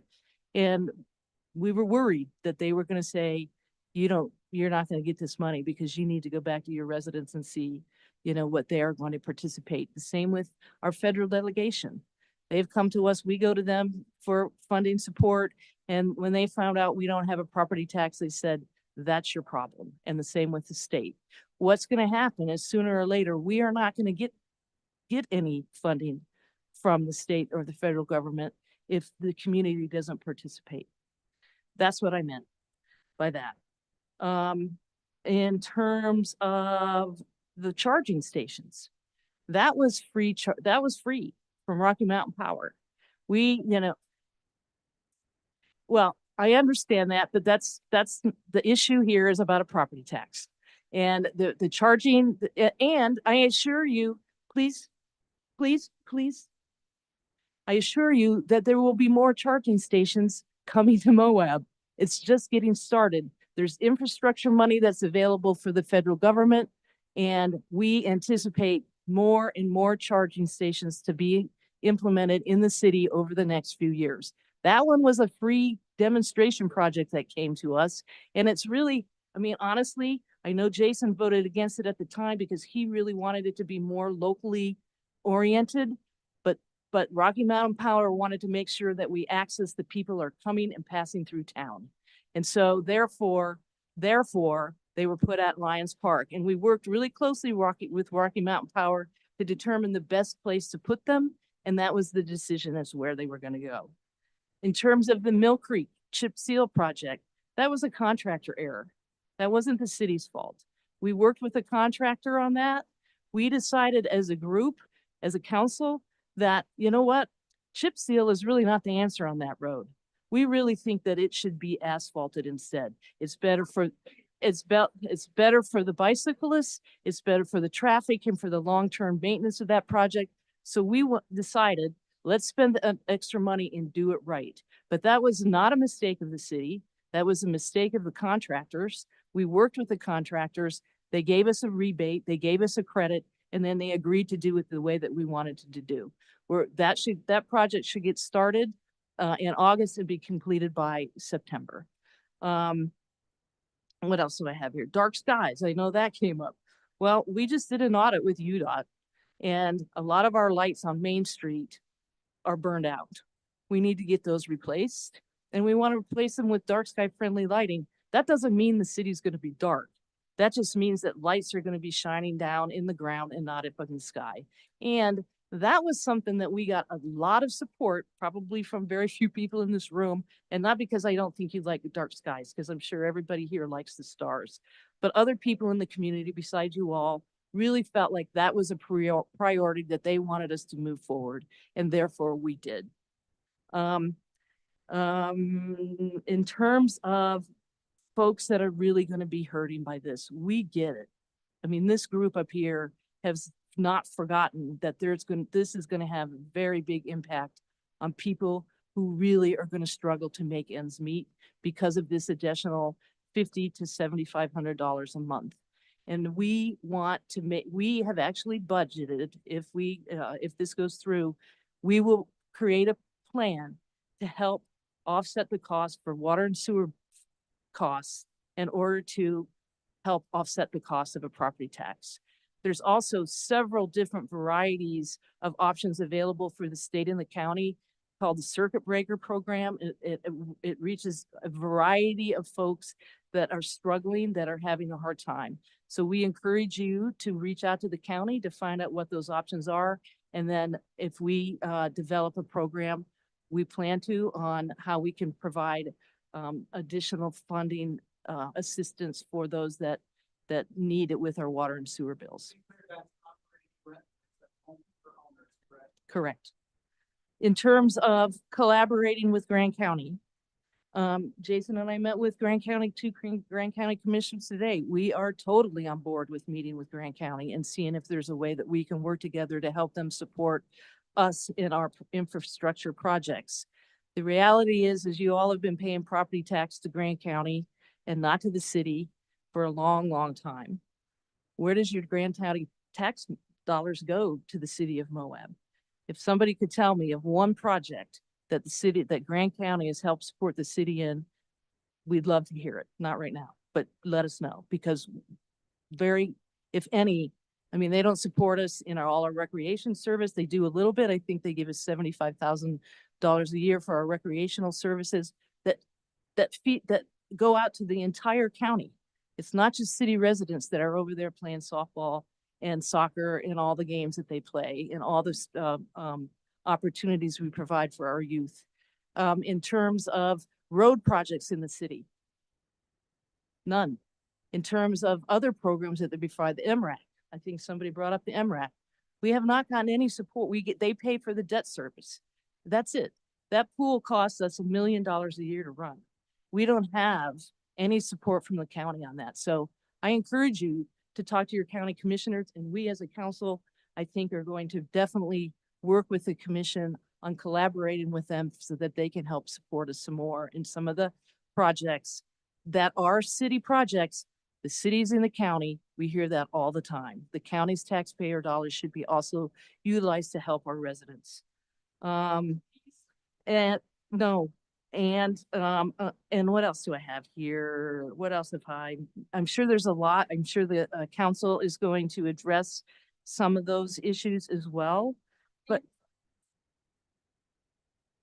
well, in terms of the budget, we have budget meetings. We go through the budget, but with a fine tooth comb, every year. We've had. So, okay. I am talking now, Helene. All right. So we go through the budget process. We're very transparent with the budget. We had a budget hearing in May. We had another budget hearing in early March. Nobody was at those meetings to hear what we were talking about. Nobody. So if you would really, excuse me, another disruption, and I'll ask you to leave. So I feel like the council has done a really, really good job in being transparent with our budget and our process and everything that we do, including our strategic plan, how we came to the conclusion that we should be considering a property tax. And if you'd like to talk us more about that process, we're happy to share that with you. But I do know we get reports on a quarterly basis. We're going to get an end of the year report coming up here in September. Colin Topper reviews the bills every month. He knows where the money's going and he provides it to us, and we support him in his reviews and approve the budget every meeting. So all right, I'll address TRT. We receive about $2 million a year from TRT. The county gets roughly 8 to 10. And so we can use that money unrestricted. We don't have to do anything. We rely on the county to promote the city of Moab. That's their job. That's not our job. We don't get any TRT money other than what the state gives us I believe it's 1%. That's all that we get. The rest goes to the county. So anyway, with that, I'm sure I haven't answered all your questions, but at this point, I'm going to open up. I'm going to go to the motion. I'm going to ask for a consideration of resolution 2024, a resolution adopting form PT 800 that adopts the final certified property tax rate, final budget for fiscal year 24-25. I will put forth a motion to adopt resolution 2024, a resolution adopting form PT 800, adopting the final certified property tax rate and final budgets for fiscal year 24-25. Second? I'll second. Second by Tawny. Discussion, Luke. Yeah, I do want to bring up a couple of things. There's a lot addressed. I do want people to know that like this entire process is not something that I know I haven't, and I'm confident that the rest of the council members have taken lightly. We recognize that this is a decision to impose a property tax will have a negative impact on numerous residents within our county. Sorry, is this better? Okay, sorry about that. So yeah, this is not something that we take lightly. We understand that this is going to have a negative impact on numerous residents within the county. I worked at Seahaven for 5 years, and I'm well aware of just how significant an impact that even a small increase to a family's monthly expenses can have on their ability to sustain themselves within this community. However, the truth of the matter is that there is no such thing as a good time to impose or increase taxes, and that an increase in taxes will always have negative impacts on certain portions of our community.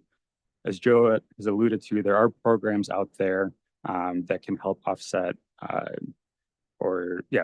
their abatement or tax relief programs. They're available for veterans, active duty service members, blind, indigent individuals, and Circuit Breaker does actually have a renter's credit. So there are programs out there for renters as well.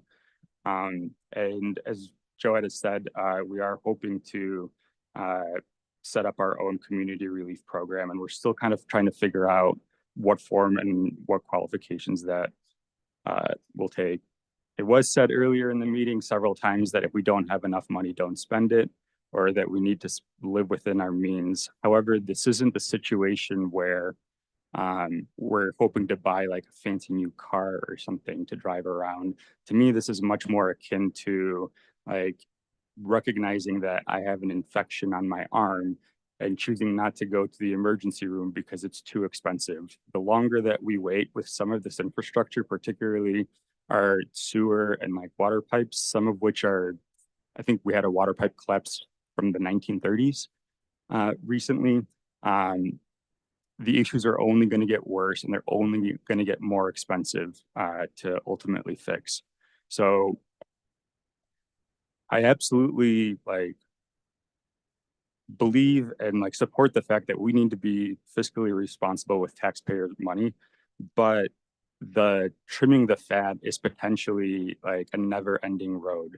There's always going to be room to trim some extra fat here and there, but that process ultimately kind of has diminishing returns, particularly when the costs of fixing things are continuing to get more expensive. I think somebody brought up that a couple of years ago, replacing something on Main Street was $400,000 and it's $700,000 now. So costs increase, and the further that we wait, the more expensive things get.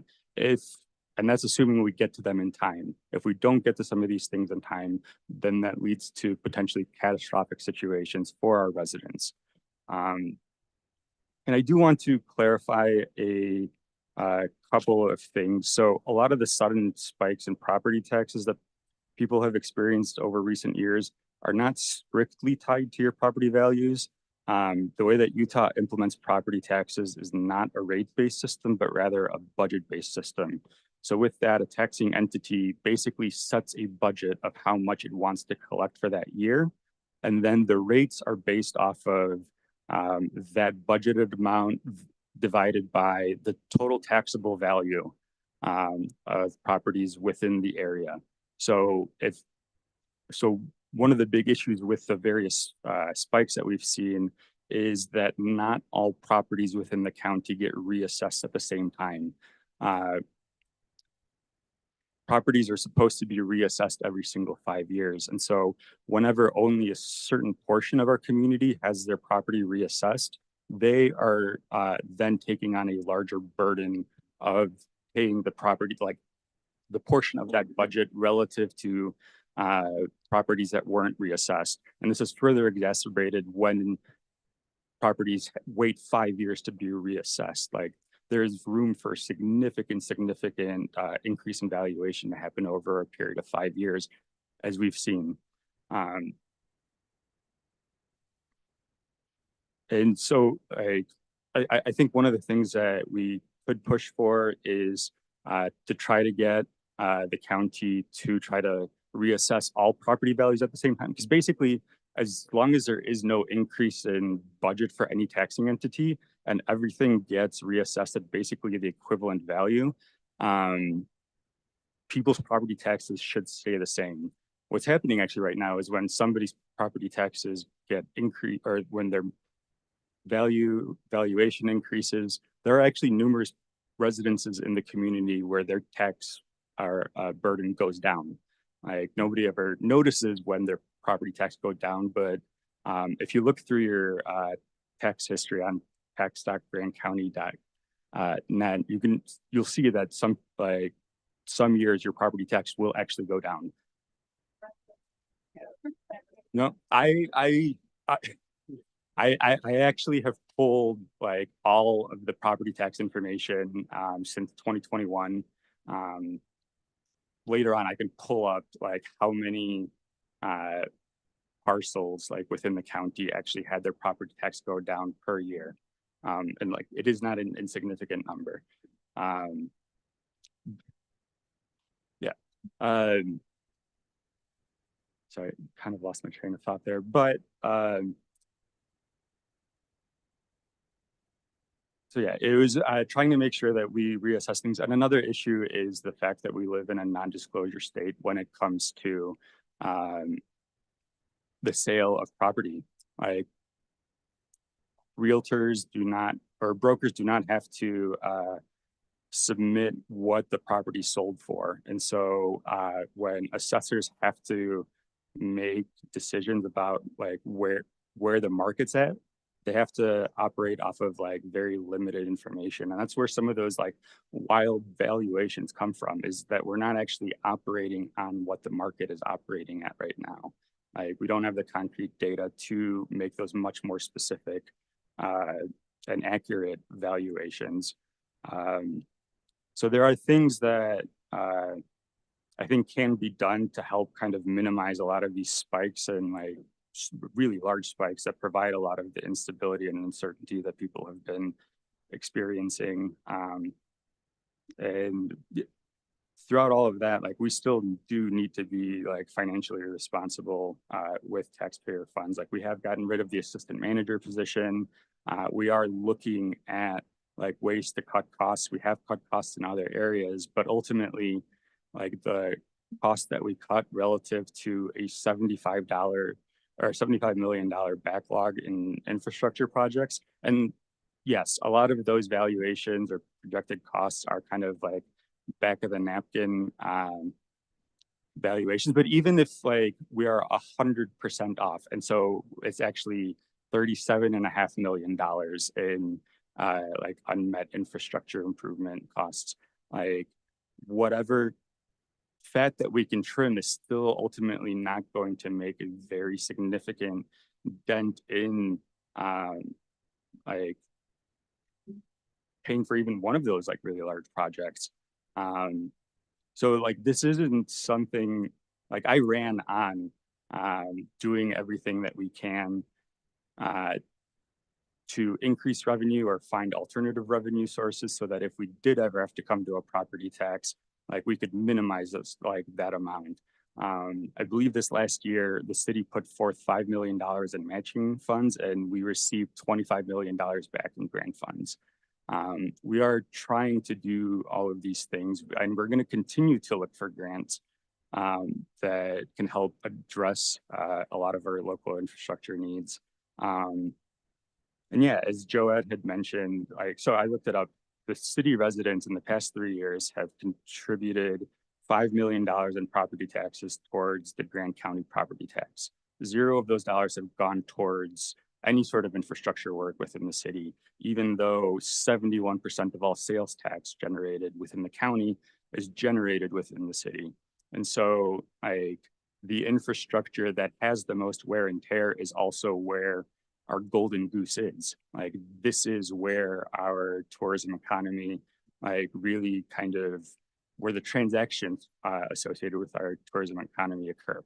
And so in order for us to be able to support local businesses by having a more attractive and a more inviting downtown to try to bring more tourists in,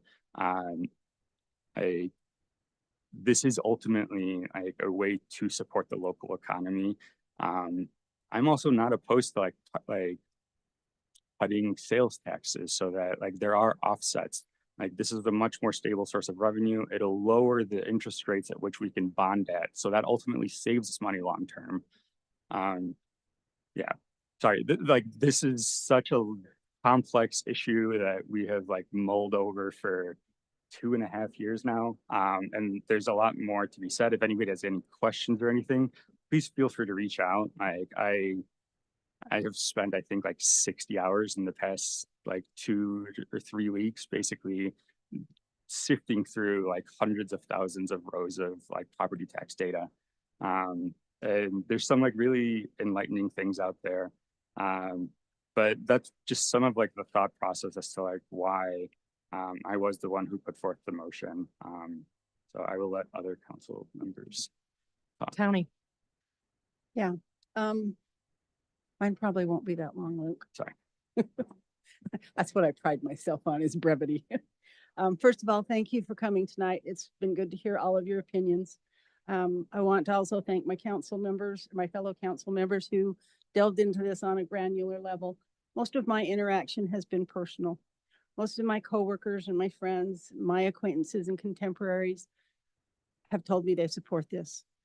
They've told me that they understand this, that taxes are how we build a community. And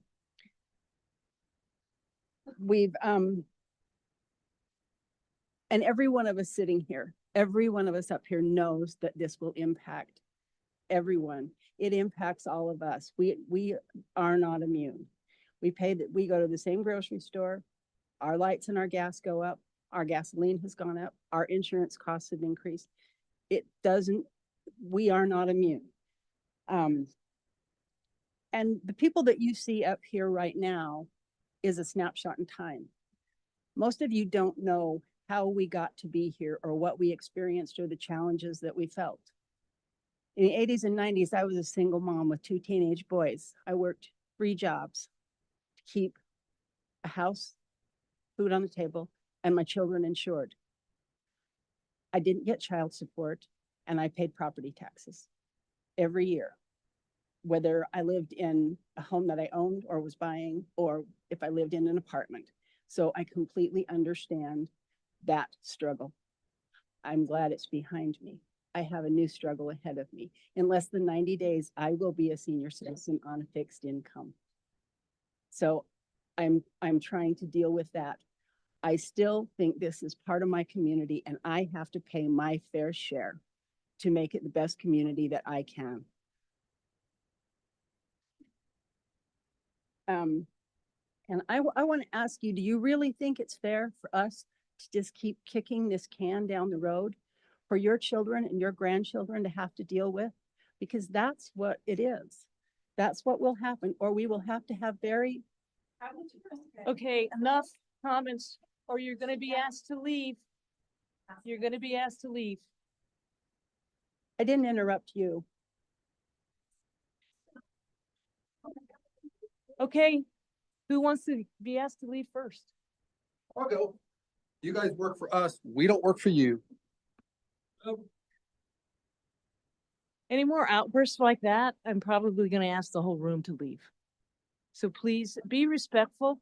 We were respectful to you. We want you to be respectful to us. Thank you. Thank you. I kind of lost my train of thought there. It isn't fair to pass this on to our children and our grandchildren. It's important for us to take this step so that the steps for them are not so daunting, because they will become more daunting, and they will become more daunting. And if a town simply relies on... All right, let's take a 10-minute break here, since everybody's going to file out. We can finish having our conversation then.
All right. We're going to restart the meeting, and I would appreciate respect and decorum for the rest of the time. Thank you. Tawny, you want to wrap it up, and then we'll move to the council members. Yeah. If we just continue to rely on sales tax, we will become a tourist-centric town, much more than we are. If we have buy-in and we have investment from our residents, we will become a resident-centric town. I've watched this capital improvements list for 8.5 years. It only gets longer and the bottom line gets bigger. We have to be able to tackle some of those projects in a reasonable manner. I told you when I ran, I supported this tax. And you still elected me. So I do support this, and I think it's the responsible thing for this council to do, not just to kick it down the road again. Thanks, Tawny. Caitlin. I'm going to do a partial read from a statement and speak a few additional thoughts. For starters, I don't think any of us sitting up here today really want to be these people right now.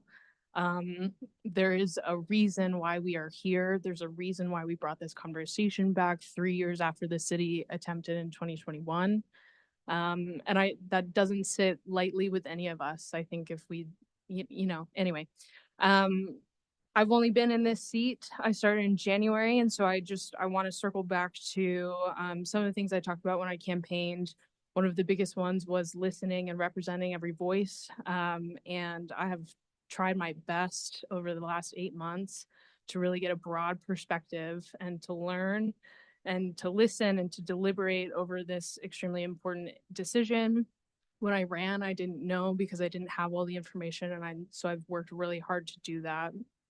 I've consulted with my fellow council members, of whom I trust and of whom, other than Colin and I, have spent years studying and trying to understand the need for this tax. I've listened to our staff. I've been to multiple departments. I've witnessed the state that the city's in. And I've heard from so many departments, particularly our essential departments that are running the bread and butter infrastructure and systems that we all use every day and we take for granted every day. And I hear how much they're facing shortages and challenges that have been deferred for years, if not decades. And as Joette talked about, it's been made clear to us that without this tax, we're losing out on critical funding resources that we need to do and that we're being asked to do by residents. By enacting this tax, I understand how we are going to demonstrate to the state and to the feds and to other funders that we're willing to fiscally contribute to the betterment of our community and to show that we have skin in the game. Most importantly, I have listened to you as the residents. Over the last few months, I've conducted 4 public polls. I myself have received over 200 responses to those. I've been really proactive. And before every meeting, I send out emails about our council agendas. I've been asking, and I've been as transparent as I possibly can over the last 4 months as we've been going through this budgeting and assessment, tax discovering process. We just received 30 comments tonight. We've received probably 20 emails. I'm reading all of it. I'm hearing you. And one of the things that was talked about tonight that is something that I'm hearing a lot about is the impacts on affordability. I agree with you, cost of living has increased. That, as Tony said, this impacts us as well. We feel that. I'm a single person household. Like I have to figure that out myself. I don't have another person to figure it out. And so when my tax goes up, I have to figure that out as well. And so I understand. I've been impacted by assessed values. I've been impacted by that. And I work in a field where I work with people that are facing that every day. Outside of city council, I'm working with people trying to get them into housing. I understand how hard it is right now. I also wish that the council had more control over all of those costs of living. I think that those systems and those cost increases are so much bigger than us, so much bigger than anyone in this room or anyone in this community. I wish that I could solve those. But as Luke said, there's no perfect time to increase this tax. Our costs are increasing as well. And none of us find joy or derive any benefit from this discussion and this consideration to increase the tax. Given those concerns about affordability, I don't think we'd even be considering this as a conversation if we didn't truly believe that we really need to move forward with a property tax. Addressing another common theme that we heard tonight and I've heard through this process, I understand that you're frustrated and that you don't trust the city. I understand. I've seen it. I have my own opinions on some of the things that we've talked about tonight. But mostly I believe that we cannot dwell on the perceived mismanagement by previous leadership. We have to acknowledge today and moving forward that Moab is evolving. Moab is a very different community than it was, 5 years ago, 10 years ago, 50 years ago. And we have to, as a council, we as a city body, and we as a community have to start working together proactively towards a better future. And I'm acknowledging that tonight I'm asked to make a decision that I believe is best for the future of this community. Just to sip some water and give a little bit of perspective. The city has not levied a property tax my entire life. And I'd just like to take a moment to acknowledge that Moab, we as a community, have allowed enough time for a full generation of people to be born into this community and to become professional contributing adults before considering reinstating this tax. I wasn't born here, but I just want to show you a physical embodiment that there are full adults that are growing up and inheriting 30 years of deferred maintenance, 30 years of difficult and rapidly evolving challenges. These are our kids, these are our grandkids, these are young professionals, these are young families that are trying to make a life here. And they are, because 32 years has passed, they are now inheriting such difficult, such painful decisions. And we as a council are now inheriting this decision leading up to tonight. These issues are not going away. As Luke said, they're only going to continue to increase in age and in cost and become even more challenging. This decision is not going away. Even if we vote against it tonight, it will come back again. And I just, I would love to know, because I believe that we have done a decent amount, and I understand that there's a lot of information missing from the CIP that we are going to continue talking about, that our staff is starting to work on plans to get more firm budgets on. Like, we are continuing to work towards firming up the CIP for you to better understand that. But I just have a theoretical question of how much information is enough information before you can decide that you're okay with it. Because I watched the city do this 3 years ago. I've watched us go through this process. All of us being proactive, trying to provide this information. And so I just have to ask, when do we get to that point where constituents are receiving that information? Because at a certain point, you got to come to us before this truth and taxation meeting and ask us those questions, which I don't think I saw any of you in any of our budget meetings. I've talked to a few of you as we've gone through the budget meetings, and I've emailed and had conversations with you about some of this, but I think that is a question. I think we will never know, we will never be able to provide enough information. And so I think because of that, I have to fall back on my belief that the city has survived on temporary fixes and deferred difficult decisions. And we have thought so much about this since I've been on council, and I know this body has thought about it for even longer. I believe the city has already been tightening our belts for years, if not decades. I personally can't find very much fat left that needs to be trimmed. There will always be more fat to be trimmed. I think when we even talk about trimming the fat, as we're looking at this budget amendment tonight, we're going to be cutting $1.5 million out of our budget. And that's because we're transferring waste services to Canyonlands to the solid waste district. And that is cutting the fat from the budget. And I think that when we're talking about, demanding the city cut down on our budget, we have to also acknowledge that with that decrease, we're either deferring that cost, that need of service to someone else, or we're cutting that service. And I think, you know, we all have different opinions about what we prioritize in the city's budget. And I think, you know, that's a real conversation, because I think every one of us would have a different answer about what we'd cut in the budget right now. And so I think we've done all that we can to do that. And then the final thing about putting the budget, splitting costs, I think a few of you have left. We had, you know, we have Brittany here. We had 4 candidates running for commission in the audience tonight. Not all of them spoke, a few of you did. And so my question to you is what you're going to do. I'd love to hear during your campaign what you're going to do to partner with the city on splitting those costs.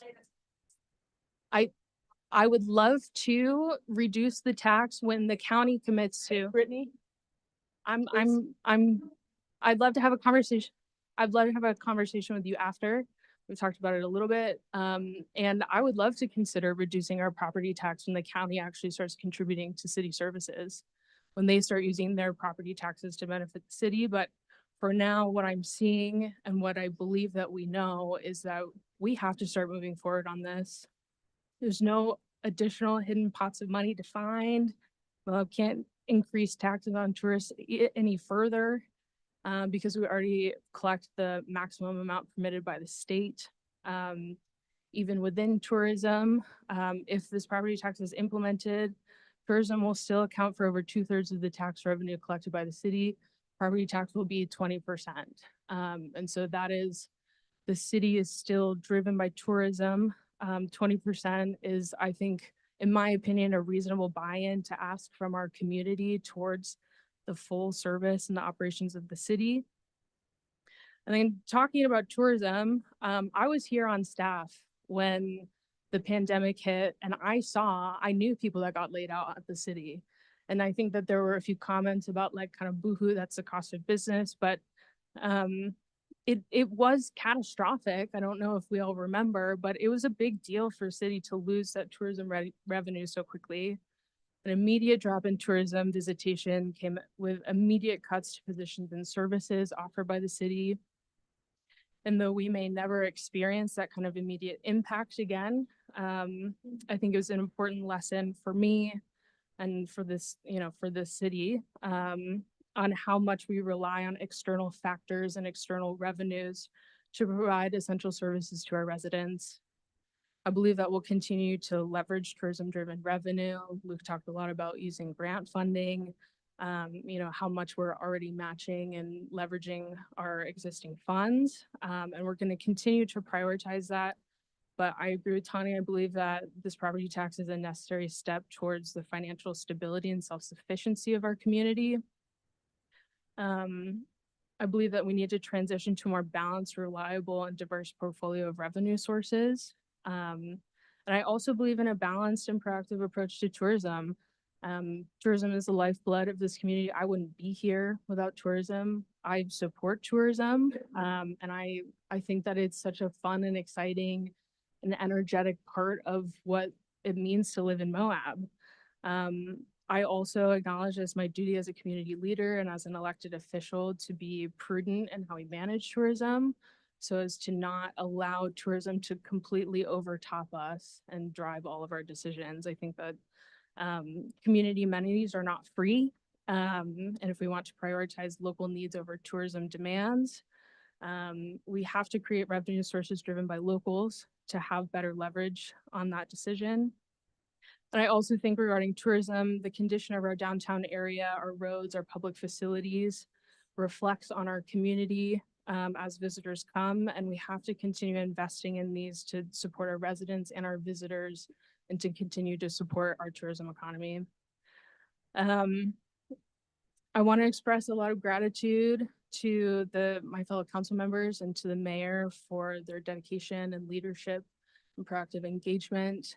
I think from my perspective, I really appreciate all the efforts. I think that we have tried really hard to get this information out. Again, it's never going to be perfect. It's never going to be enough. But I think that on the whole, we are a team, and we've worked really well as a team to commit to a better future for Moab. I believe that the property tax is really difficult, really, painful for a lot of people step. But I believe that it's necessary towards a better future for our residents. And yeah, I will be supporting the property tax tonight in consideration of all of this. A lot of the things that other council members are going to talk about tonight.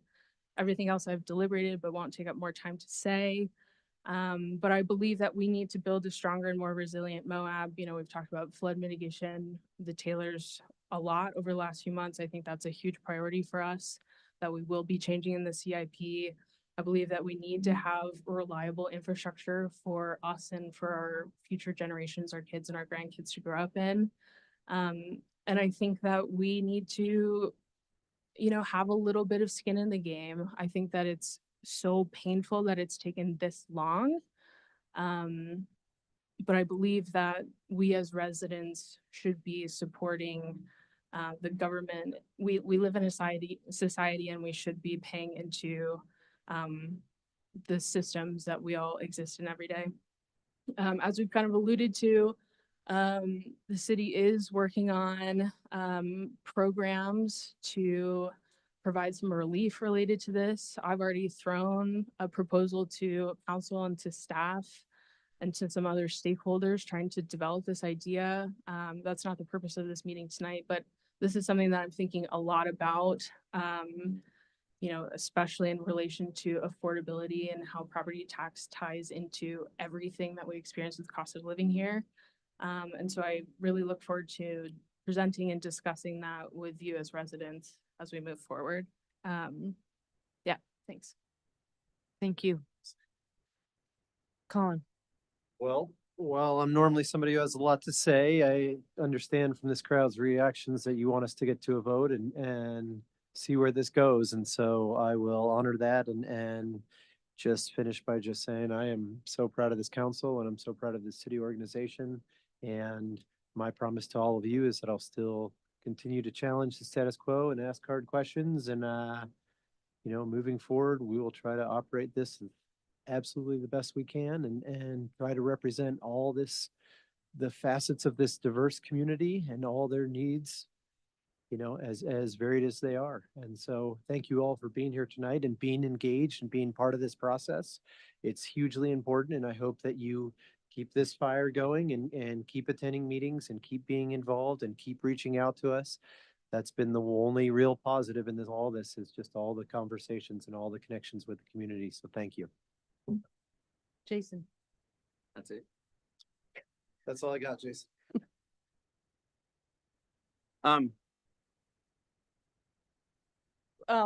Wait, We haven't voted yet. we haven't voted yet.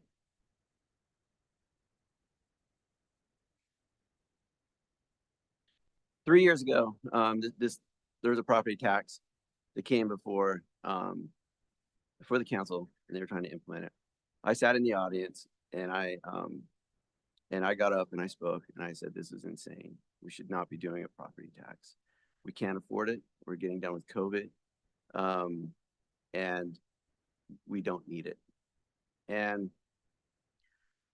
I left that meeting, and maybe, and I left that meeting, I decided that I wanted to run for city council. And at the time, and then it's still now, I own rental properties. I have long-term rentals that have residents in them. And I was concerned about those rents and what it was going to do to those tenants who are there. And I left that meeting and I came back and I campaigned and I got reelected. I got reelected walking into it going, we should never do a property tax. Property tax isn't the way that, we have the sales tax. And as I started looking at things, I started kind of realizing that the city was doing all right with meeting its day-to-day functions. The city was doing all right with holding its own with its day-to-day things. there's always, things you're like going, you spend that, but even in our own lives, we kind of do that. And I think the city's just kind of a bigger organization. You see that in the county, and I think in all walks of life, in all industries, see ways that you can, as the word's been used a lot, trim the fat. And I looked at things, I looked at what was going on social media at the time.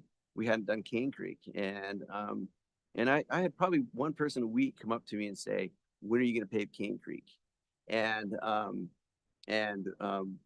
Cane Creek sucks. When are you going to take care of Cane Creek? And I came down, we had our strategic session, and I said, I have one goal this year, and it's to pave Cane Creek. And we talked about it, and it was like, how are we going to do this? And like, it's going to pave it, and they're like, we don't have the money to do that. It's going to cost X amount of money. I think at that time, we thought it was going to cost $7 million to pave Cane Creek.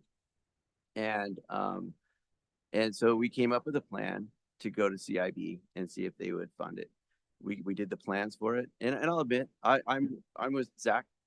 It's pretty elaborate. I also know that a lot of the infrastructure is underground on Cane Creek. A lot of that needed to be done. A lot of what you see on Cane Creek in that building is under the ground. But I was one that I didn't think we need a bunch of frills, but I understood the reason that we did need bike lanes, that we did need good sidewalks, because those people who live, a lot of people who live on that street are walking to City Market. They have disabilities, and if you've seen the sidewalk on Cane Creek, it looks like a bunch of little mountaintops, where someone in a wheelchair or walking can't walk down that sidewalk, and it's embarrassing. And so that was part of that project that we did, and we went to CIB, and CIB gave us the money. But like Joette said, at that time they were like, "What, where's the kind of like the city's contribution to that?" And it got me going down the road of property tax, and how unique we were, that we didn't have a property tax. And I'm like, we can do this without a property tax. And after that, I started studying it, and I came to the conclusion that it's really hard to do things without a property tax. I met with John Curtis. I asked him if I could sit down with him and talk to him, because he was the mayor of Provo at one time, and asked him what he was doing. And I said, hey, this is our issue. How do we teach me? I'm a council person. Teach me how to make this work. And he goes, well, tell me what you guys are doing. I go, we got sales tax, we get licensing fees, we get a little bit of TRT, and we don't have a property tax. And he goes, you don't have a property tax? And I go, no.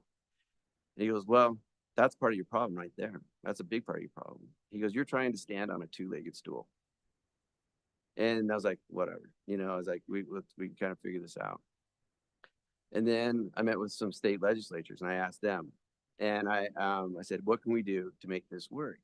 And it was, a representative from Emory County, from Utah County, and I think like Kane County at the time. And even San Juan County, our representative was there. And I said, how do we petition the state to get more money for our infrastructure in town, for roads, water, and sewer? When we have this infrastructure that's failing. And they're like, well, let's see what we can, let's talk about this, and see what we can do. And we talked about the same thing, and we got to property tax. And those guys were like, you don't have a property tax? I'm like, no. They're like, well, if you go to the state and you ask for money to take care of your infrastructure, you guys are the only city within the state of Utah that doesn't have a property tax. It's really hard, if not impossible, that they're going to justify giving you infrastructure money when you don't have a property tax, when you aren't taking care of stuff. And this is and so I was like, okay, I get it. And then I went to Kane County, and I talked to a kid, and I think I feel like I need to tell this story, because you need to know where I'm coming from on this. I went to Kane County, and I sat down with a Kane County city council member there, and I said, hey, you guys are paving some roads. How are you paving roads? And he goes, we write a check. I'm like, you write a check for a road? He goes, yeah. He goes, those are capital funds. You know, people pay into it with their property tax. And we just write a check. I'm like, you don't finance them? No, we don't. We just write a check. I went and I talked to my parents live in Springville, Utah. And they just happened to live right next door to the city manager of Springville. And I went over and I knocked on his door and I said, hey, you gotta spend some time with me with this and talk to me about this. And he goes, and we sat down and he goes, well, he said the same thing. He goes, your revenue streams, and he called it a revenue stream, but a revenue stream sounds really harsh to me when you're dealing with city residents, you know, because you guys are funding the revenue stream, and you guys, that revenue stream for the city is coming out of your pockets. I get that. He goes, but you know, for all intents and purposes, that revenue stream is coming in. He goes, you need to decide. He goes, the thing you need to decide as a city is you need to decide what level of service you want to provide for your residents. Once you decide that level of service, that will dictate, you know, what, you know, where those funds come from and what you're going to do with those funds. And I'm like, well, I don't know what we really want to do a whole lot. You know, I want to keep the pool open. You know, I want there to be smooth roads. You know, I'm tired of the daily Facebook post about Uranium Avenue and how it's going to be a 4-wheel drive trail in another 6 months, you know. And these are all things that that came to that came up when we were talking about this property tax, and even last week I met with another someone who worked for a congressman, and he goes, how's that property tax thing coming along? They're watching you at the state. The state knows what's going on. And I say this is that I feel like that we as city councilors were elected by you guys to do what needed to be done to support this town. This is a super hard decision. And a decision I've looked at. And Joette brought it up. And in my say, you know, and I kind of have coined this, is like, we have been paying a county property tax, and it kills me that we're having to look at doing a city property tax, because we've been paying this county property tax forever, and yet none of it has come back. We need to change that. And I've talked to commissioners, I've talked to candidates, you know, and I said, we need to change this, and we need to and more of this. When I look at Discover Moab, and I look at Discover Moab, and I count, they're advertising 30 hotels, you know, on Discover Moab, and I count that 29 of them are within the Moab city limits, and we're getting 1% of the TRT, and we're getting none of the mitigation. That's a problem. That's a problem that needs to be fixed, and that's a problem that you know, that I want to fight for. And it's frustrating to me, yet it's very I'm glad that so many people here, and I'm glad that so many people are angry about this city property tax. But why is this same group of people not every year in September at the county chambers saying, why aren't you supporting us in the city? We're paying all this money. And I got looking at it, I'm like, what am I paying for? Am I paying for a culvert to be put in Cisco? That doesn't support me at all. You know, am I paying for, you know, are they helping us with flood mitigation when those waters are coming from Grand County and San Juan County? We need to be working with these people. But the problem at hand, the problem that we have right now is we have no property tax. We're on a two-legged stool financially. And I don't know what to do. I don't know how to do it. I agree with Randy Day, 100%. We need to be working with developers. You know, we need to be working with developers, bringing high density housing into town. That's a reality that we're faced with in this thing within this little valley that we have. We don't have we don't have communities that are close where people can come into. This is what we have. And we need to be busting our butts to up that inventory so that we can bring housing prices down, so that we can bring, you know, I'm convinced that the only way we're going to bring housing down is by having density, you know, and by upping the inventory. That's just a harsh reality of the world we live in. The Taylors are absolutely right. They've been dealt with a bunch of floods the last couple of years, and they've taken the brunt along with other people along those roads. We've got businesses that have taken the brunt. At the last city council meeting, we talked about the flooding, and I asked, how are we paying for this? You know, how are we going to pay to go in and drop behind, you know, the Taylor's home, to drop that elevation down and get the creek back to where it was, so that people's homes don't flood, so it doesn't flood businesses upstream. And the answer I got was, there is no federal funding for this. This is a city problem. This is a city issue. We can get some, well, we might be able to get a little bit of money, but we got to fund that. We got to flood mitigation. We as a community need to decide, do you want a 50 CFS Mill Creek, or do you want a 5,000 CFS Mill Creek? We need to figure that out. And there's going to be a financial attachment to that. I've been asked, and I've been threatened, and I've been told, is this the hill you want to die on? You're going to implement this tax, and I will do everything I can to make it so that you do not get reelected. I love my job. I love what I do. I love being part of this community. I've been part of this community for a long time. I've been on a lot of boards. I've been, you know, I think I've done a pretty fair job, and I think I've been pretty fair. And I've reached out to so many people with this issue, and I've tried to talk to people one-on-one. I've tried to talk to people in groups. This is not something that I've made a hasty decision on. And I could say no. I could vote no, and it would probably pass, and I would still look good. But you know what? I've studied it, and I know that we need this property tax. And I know that I'm going to go to the county. I'm going to fight like crazy to get money out of them, for them to start pulling their share for our city. But this has to do with us, and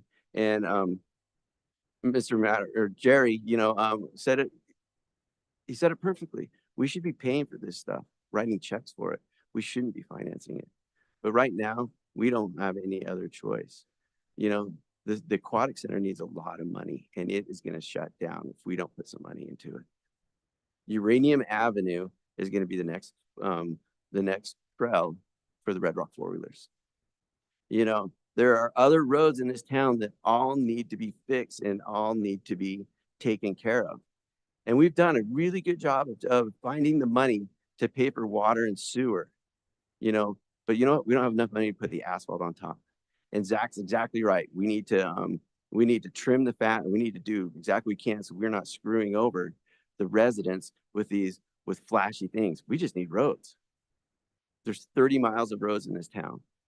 The last quote we got from LeGrand Johnson, or an estimate from a construction company, was $1 million per mile per road. If there's 30 miles of road and we do 1 mile per year, you know, that's $60 million down the road. We have no plan. We got to get on a plan. And while I respect other councils and everybody else that's put a lot of hard work into this, we haven't had a plan. We need a plan. That's why I feel like we need to support this property tax. And I know that you guys are pissed as hell that this is happening, but we need your support. We need you guys to help us to make these things happen. We need to support businesses here in town who are generating the sales tax. We need more tourism. I'm an advocate. I will always be pro-tourism. You know, there's a lot of people who aren't. I will always be pro-tourism because that's the industry we have. You give me another industry and I'll support it, but I will still support tourism. And so people are saying that we're anti-tourism. We've chosen not to be supportive of tourism. That's not right. So I'm saying right now, and I realize that this might be the hill that I might die on, but I feel like that deep inside, I've done my homework. I've reached out to so many community members, so many people that are smarter than me that that have all come down to this. And I'm willing, I guess I'm willing to take the hit, but knowing that I'm doing what I know is right because I've done my homework. And if it means that this is my last year, so be it. I'm willing. I know where I stand, and I feel horrible that this is going to be a hit on families that can't afford it. But I also know that if we wait 5 or 6 more years, you know, we're going to be in a worse position than we are right now without a plan. So. Any other comment, discussion? I'm going to call for the vote. The motion on the table is consideration of resolution 2024, a resolution adopting form PT 800, adopting the final certified property tax rate and final budgets for fiscal year 24-25. I'm going to do a roll call vote. Luke? Yes. Tawny? Yes.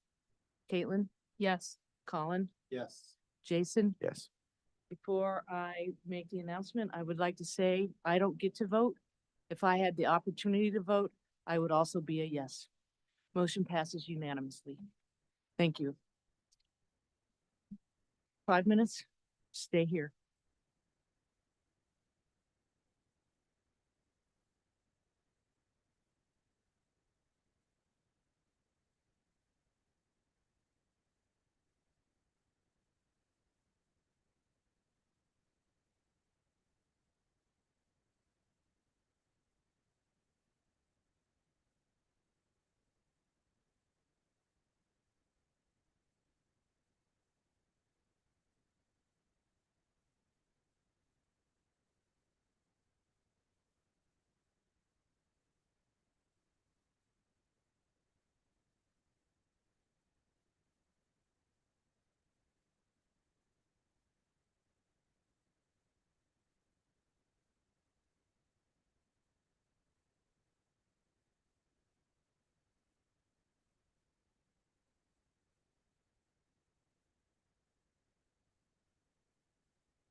Okay, everybody, we still are in a meeting. We are just taking a few-minute break.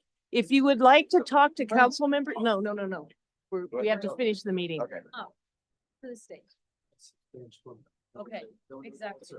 But it's. So, We need to go out. what about me? What about me, Randy? I don't get it.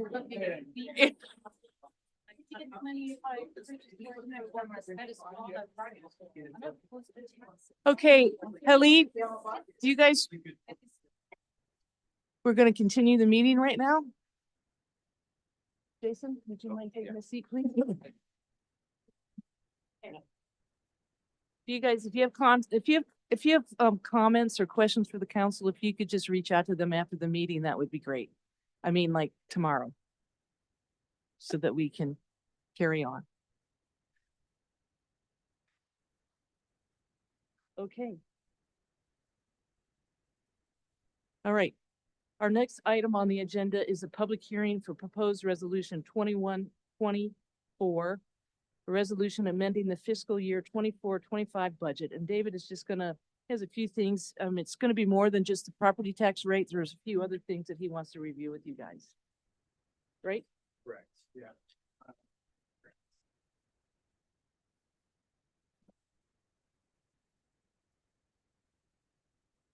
Summer, will you let me in?